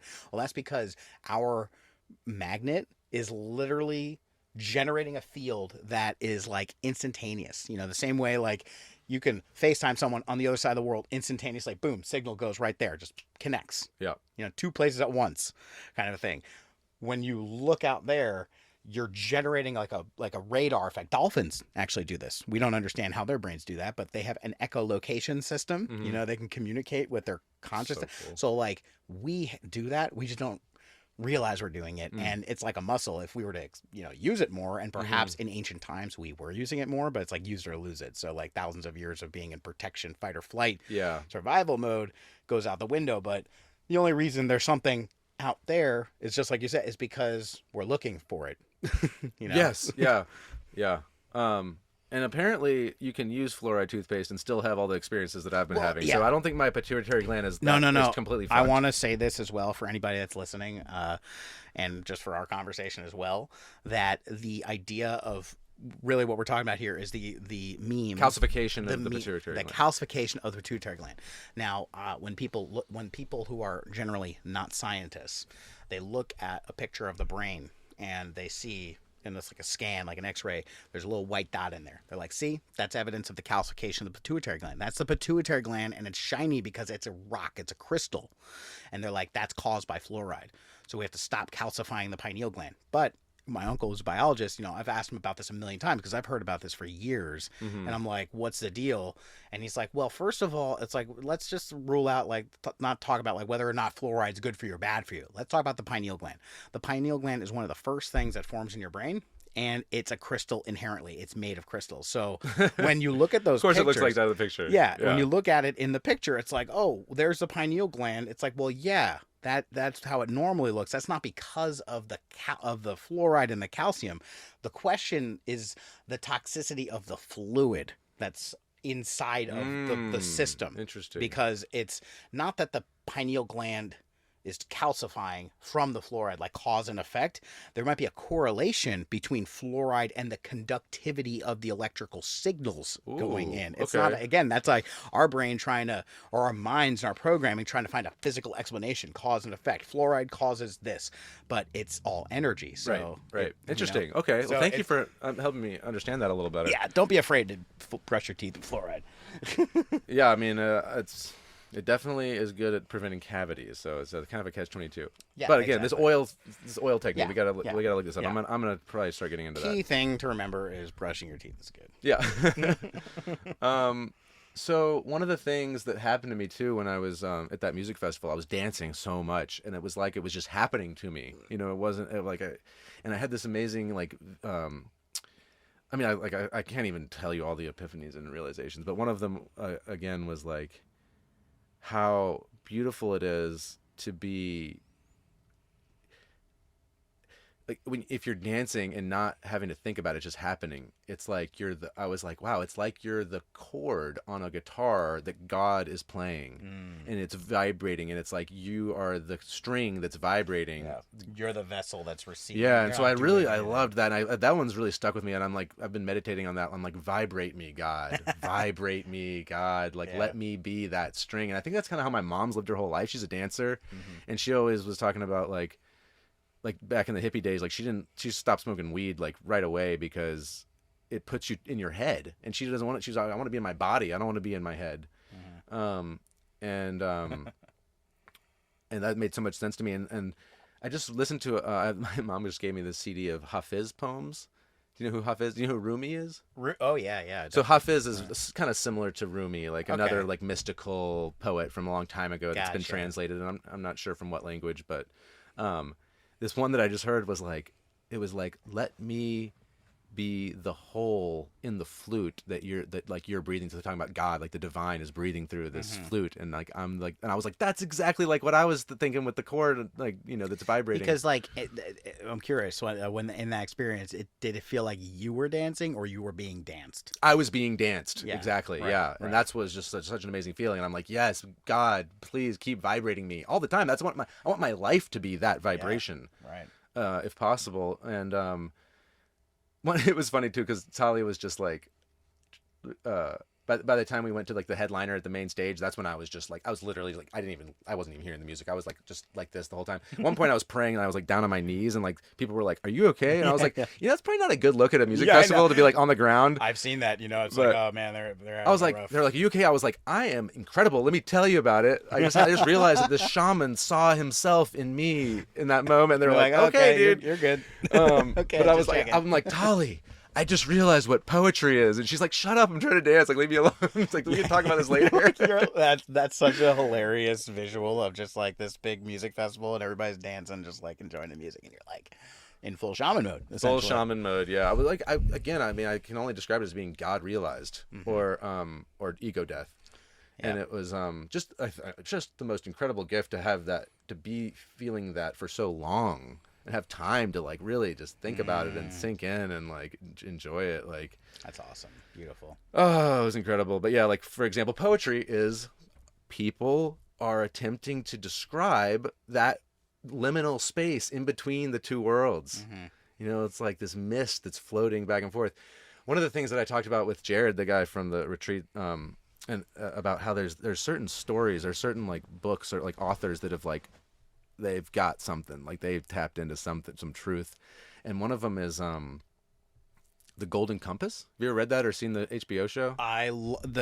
His Dark Materials, dude. That's a true story. It is. So like that was one of the things we talked about, and I'd read the book the first book only when I was a kid, and then just saw this series on HBO, and it's so good. So we were talking about that and just how like the daemons are like, you know, just the way that that's like visualized in that story. And he was like, dude, I read the entire trilogy in my 30s. You need to read it immediately. I need to read that again. I'm glad you brought that up. I'm like, yeah, Talia agrees too. We're like, yes, that's on the list for very soon. I love that. Everything about the making of that show, but the story of it, and just like, what was it? The dust. Yeah, yes. Right. Yes. Yeah. So that one is definitely on point, onto something. For sure. And another one that I kept thinking about is The War. Are you familiar with Robert Jordan, The Wheel of Time? God, it sounds familiar. It's like an epic fantasy series. There's like 15 books or something, and they've actually recently did the first book, or it's actually they kind of rolled the first few books into like the first season of a Amazon show called The Wheel of Time. And I was a little bit like happily surprised that it wasn't total garbage when they tried to make it into a TV show. It's like decent. With Oprah or something? No, I'm thinking of something else. No, that's probably Wrinkle of Time. Wrinkle in Time, yeah. Yeah, something. Yeah, okay, that was close. But The Wheel of Time is this fantasy series, and the way that I read these books, I never read the whole series because it just goes on forever and ever. But like when I read the first like 6 books or 7 books, maybe, like mainly in high school and maybe the beginning of college, I was really into it. And the way that the magic works in that world is like this true source that like certain people have the ability to like tap into it and channel that energy into like whatever manifestation in our reality. And in the story, there's 2 sides. There's the male and female side. And so the men can tap into the male side and the women can tap into the female side. But what happened in the history of that story is that like there was a man that was too powerful basically, and like drew too much of that true source, and he basically poisoned the male side. Yep. So in that story world, I've heard that. In that story world, the women who can channel like go to this special school and that get divided into 7 sects, which are basically like the 7 chakras, the different colors, and the type of work that they do with the power.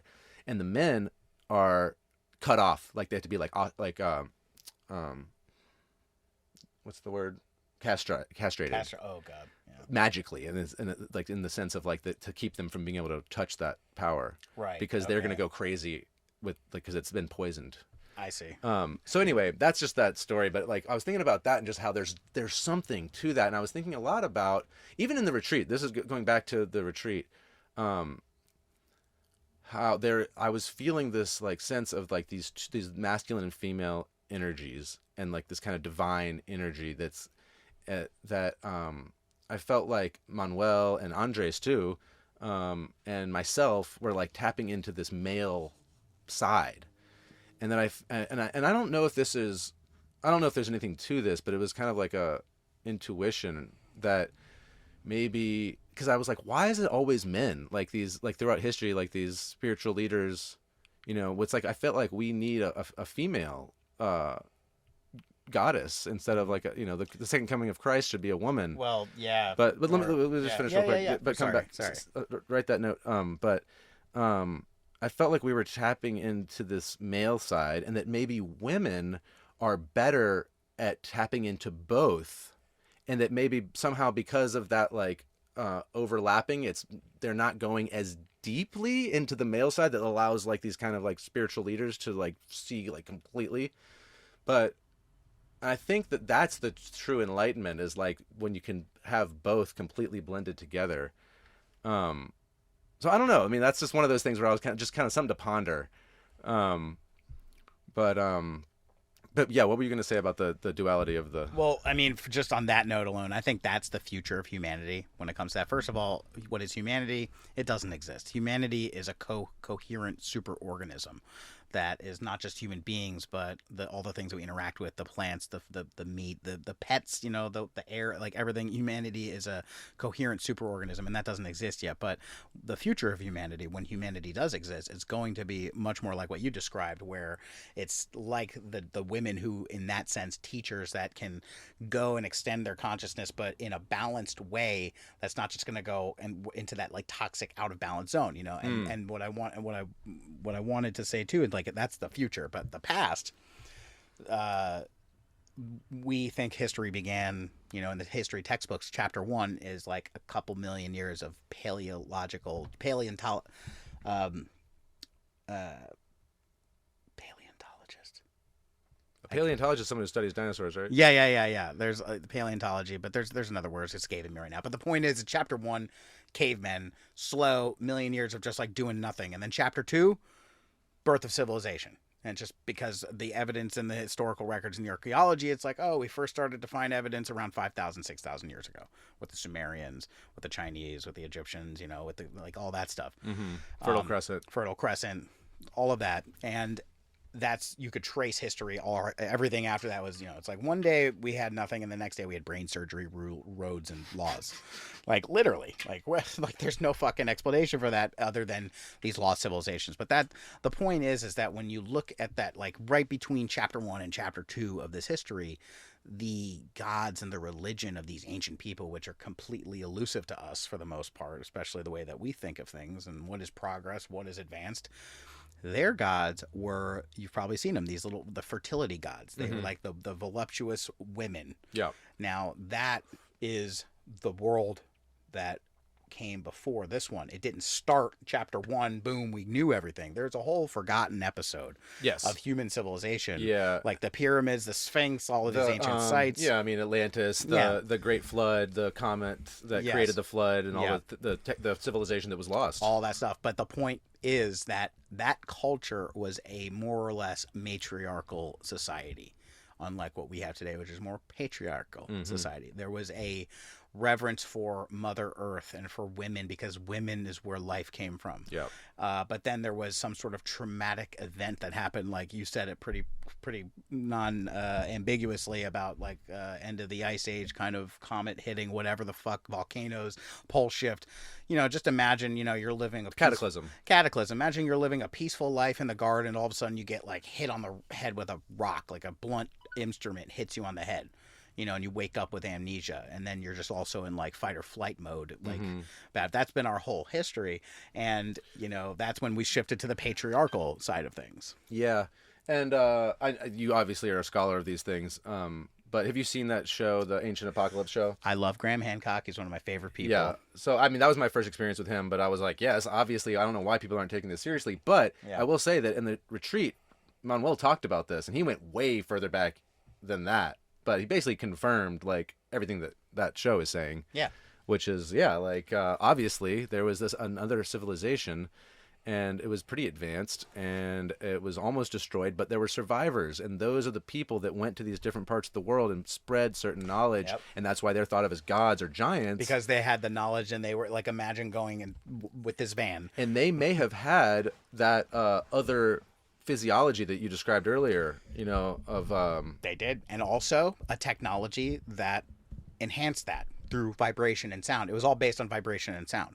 So like when we think of an advanced civilization, like there's a Joe Rogan podcast where the Graham Hancock and the like author of publisher of Skeptics magazine were debating all this stuff. Oh, interesting. It's like one of my favorite podcasts. But like, I wish I liked Joe Rogan. I love everything that all his people, the people he talks to and talks about the topics. It's all great, but when it's just, something about him, I can't get into it. fair enough. And like, honestly, I've had ups and downs with him, and to me, it's like I like it. I don't watch all of them. It's like when there's certain people on there. I just need to give him another chance. Yeah. I think something about it years ago turned me off, and I kind of like tuned out. But there was this like I love Duncan Trussell. He's I do. I was just watching a video with him earlier today. He's one of my favorite people. Because he's also very spiritual and mystical, but hilarious as fuck. Did I tell you about when I saw him live doing comedy? I don't think so. Oh my god! Sorry, you're in the middle of something, but let's come back to the Duncan Trussell. Okay, thing yeah, I want to hear that. Like just like the anyway, this podcast with Michael Shermer, who's the head of Skeptics magazine. Yes. And they're talking about and Graham Hancock and this other guy Randall Carlson who was in Ancient Apocalypse. They're talking about like there's all this evidence and of an advanced civilization. Michael Shermer, skeptic, is like, well, advanced. Like, what do you mean advanced? Like, if they were advanced, like where would we find their garbage? That's like his first like. Well, obviously this is bullshit because they didn't have garbage under the ocean.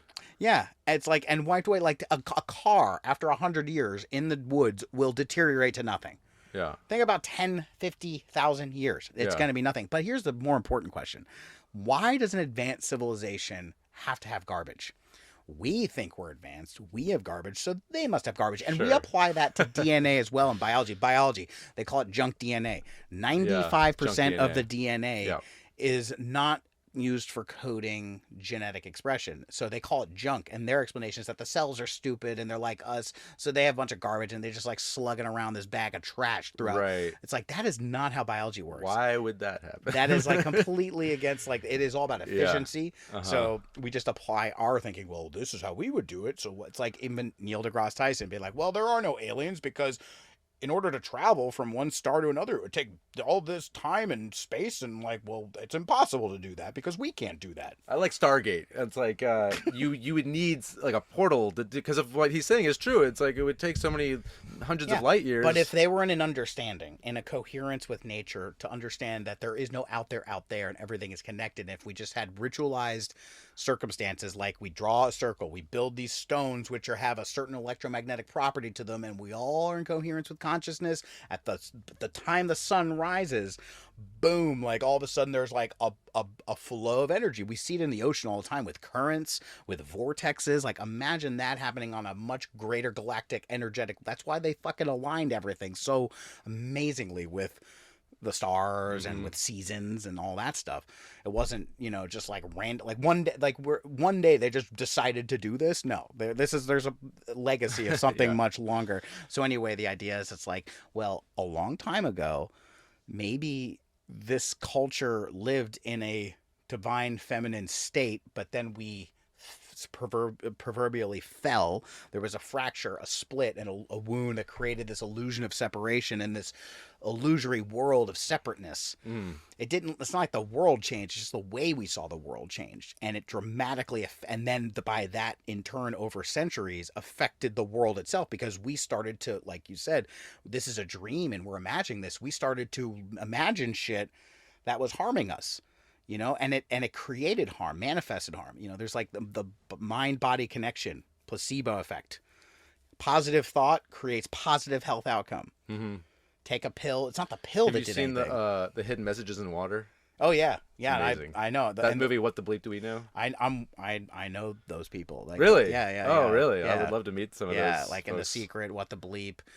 Masaru Emoto, and I think he's really old, but I know his son You know, like they were, Really? yeah, like it's through my uncle. Like I've I done love work that. with There's them. the line in What the Bleep where like she's seeing this like it's like a a museum exhibit in a train station or something, right? And about the hidden messages in water, and this other guy looks over at her and says, "If our thoughts can do that to water, imagine what they can do to us." And Exactly. it's like tingles, like Yeah, whoa. exactly. So like that's the world we're living in. It's just we've had, stress, negative thoughts for such a long time. We've created a stressful illusion that is illusory and also just keeps us imprisoned. It's not like an accident. It's literally our creation, but it's over such a long period of time.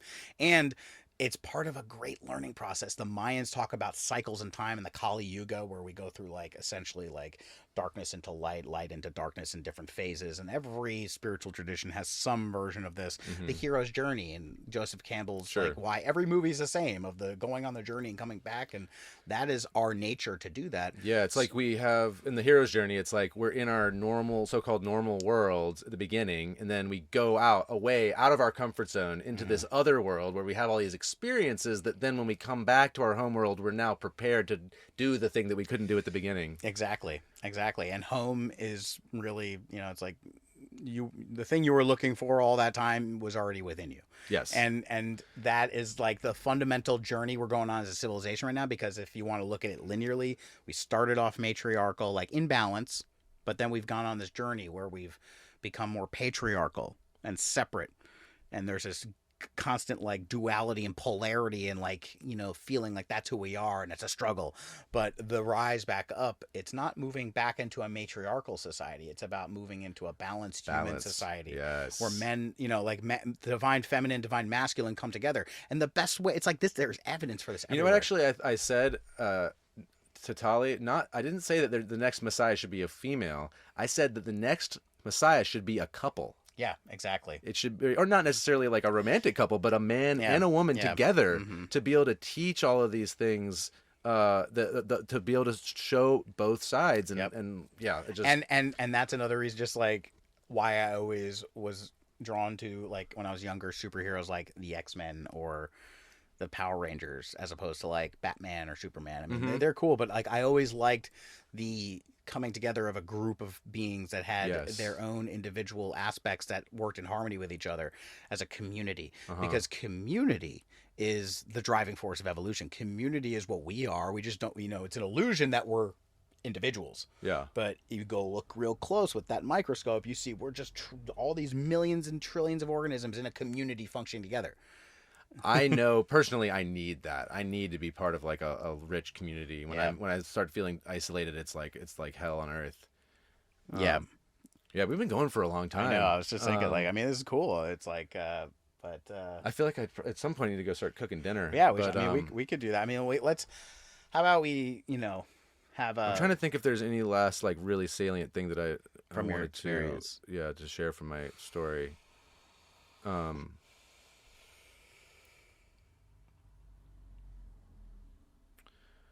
One thing, I talked about this meditation that I've been doing that's separate from all this other, the retreat and the breath work. And there's some, that was one of the things I ran through the truth engine when I was having that experience of like, is there anything to this? And I was like, yes, the technique is so spot on of like throwing away all these images, because it's like your memories and you're just like this false world. And even one of the things they say in the meditation is like, please universe, let the false disappear. And so I was like, yes, there is something to this. However, this organization, the group, it's a bunch of people that have maybe not seen the same thing that I've seen, like face to face. And so there's kind of like some dogma attached to it now. And there were some things about like, there's like some weird language. They make you watch these videos before about like describing like how, basically just what I told you about this false images that your mind is creating. And I'm like, yes, yes, yes. But then there's something in there about like, it's like a lifeless robot. And I'm like, it's not a lifeless robot. That's definitely not what it is. Life is beautiful. And this idea of this, universe emptiness. And there's a few things, and like there's like they have like levels that you have to go through 50 lifetimes of throwing away your images. No. See, and I'm this like, is you go to another level, and I'm like, Yeah. so the next couple times I went in there in person, I couldn't help but like kind of debate some of these things with the the teacher. About, I'm like, you know what, like, yes, like this part is so true, but this other stuff you've attached to it is unnecessary. Yeah. You know, it's not. That's human. That's exactly the part of the false world that you're trying to throw away. All this other stuff about. Yeah. So that's been interesting. I think I'm gonna have to stop going there. You got what you needed. I got what I needed, and then and I know I figured out how to synthesize that into like this other path, the other trajectory that I'm on. Which, and I guess the last thing that I want to say, really, man, is the most important thing by far is just, again, I just feel so incredibly blessed and lucky and gracious to be in this like turning point in my life where now I know it's like I've been needing a like direction, and now I have it. And just, you know, continuing to take better care of my body and of my mind and of my spirit. And hopefully the biggest thing I want to do is be able to help people. Whether I just like start off by becoming a yoga teacher and trying to like reach people like that, or talking on like this kind of forum that we're having right here with the podcast. I mean, one of the things that in that God realized moment, or extended moments at the music festival, was like, if I am chosen to be like to help like spread the gospel, you know, for lack of a better word, like I have those tools. I have the tools to reach a broader audience if there's somebody that needs to hear this, or to help these guys, the guys that did the retreat, you know, Manuel and Andres. I'm like, we're already talking about doing a trade and doing video work for them, but I want to like let them know, like, I am in it with you guys, like whatever, what is the next step? If I could, you know, like, again, back to that thing about being vibrated by God, like if that's the way that like if that's where my path is going, like I feel like I'm ready, like to help people, hopefully. And again, like I think the thing that's kind of prevented me from going in that direction in the past has been like my ego, because I'm afraid that that's like, oh, what's so special about me? Why, like, my ego is too big. Like I'm not, but like now that I've had this experience, it's like, it's so humbling, and I can like shine. I can shine without being afraid of like it's like my ego is like trying to be popular or trying to be seen or whatever, you know. What is the ulterior motive, you know? And it's like, hey, and it's all about being open and receptive to those thoughts and feelings and being humble to them, because they're there for a reason. It's not there to hurt you or shut you down or block you. That's like, again, maybe that aspect of the shadow self that's there to teach you something, and listen to it. You know, a lot of times when we want to change our world, you know, because of something that's wrong, we will just inherently resist it, push it away. Oh, this is bad, push it away. It's toxin. There's bad I want to push that away. But if it's all energy and everything, the irony, the trick, the pole shift paradox is that when you really want to change something, you don't push it away, you welcome it in. Yes. And that is the amazing thing that is depicted. It's all within, man. All of the answers are inside. I was laughing about this with Tali the other day too. I was like, it's so funny that people like look up to God, or like think that God is like somewhere up. Nope. It's all inside you. It's all inside. And it's there's a Gnostic term which I love in Gnosticism, which is one of the ancient or early, before Christianity was a thing, right? So this is a really interesting story. The early simulation theory comes from these people. But the idea of everything everywhere, where it's what it is a point where its center is everywhere and its circumference is nowhere. Cool. Means that there is no up there, down there, in here, out there. It's like your personal experience is really all that matters. Yeah. And that is a hall of mirrors. It doesn't mean that like, oh, well, you're all just figures in my dream. No, it's like, no, we are co-creating this reality. We are all each other meeting ourselves in an experience, which gives us an opportunity to what? Look within, be within. You don't have to do anything. Just stop doing stuff. That's what led us here. Yeah. Best thing to do is to stop and just be, and be in service. Being in service is the key. Yes, I'm a Virgo. That's like that's when I feel the most comfortable, is like when I can be of service, and I really want to like keep pushing in that direction. And you know, hopefully people listen to this and get something out of it. And I if anybody wants to reach out and talk to me directly, please. Alex can share my contact details. Yeah, we'll be putting this on my YouTube channel, and perhaps even maybe we'll make some short videos from it, because there's really a lot of really great stuff. And Dan, I want to thank you for sharing your experience. It's very valuable for myself to hear it. I really love and appreciate you. Are you familiar with this animation? I don't think so. Are you familiar with this group? They make amazing stuff. No. It's like this crazy German word. I can never remember it. But let's not do that. Oh, that's okay. But let's jump back again. I know you. I don't know if I've ever really fully corrected you, but I don't go by Dan.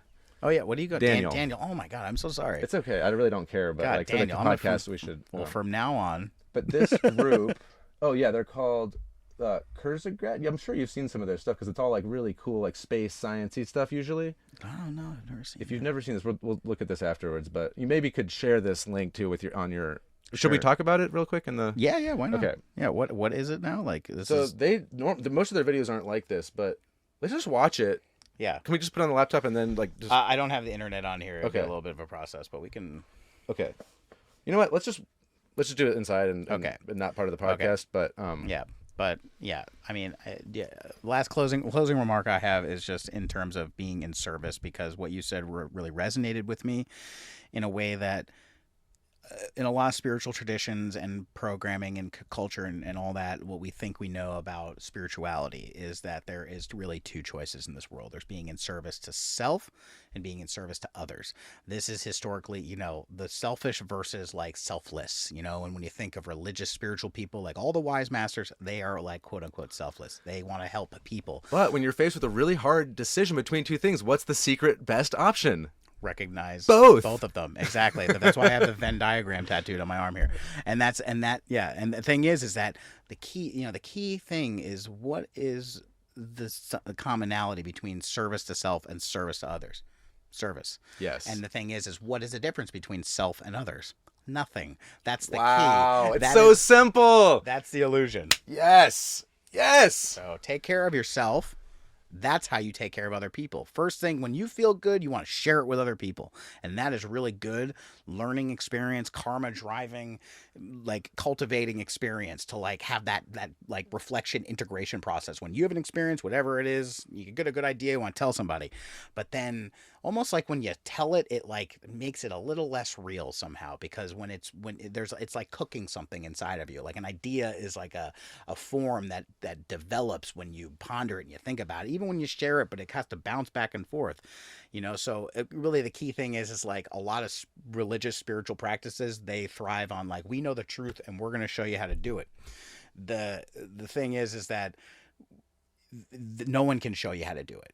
You have to experience it yourself. And a lot of the indigenous cultures, they understand this and create ritualistic situations called isumatak, holding the field for healing to exist. Basically, it's like holding a sacred space for healing to happen. You're not doing the healing to anybody. You're not helping anybody. You're just holding space so that they can do it themselves. And the key thing to help people, it's so important. That's the interweaving of the serpent symbolism of it's in our DNA. It is our DNA.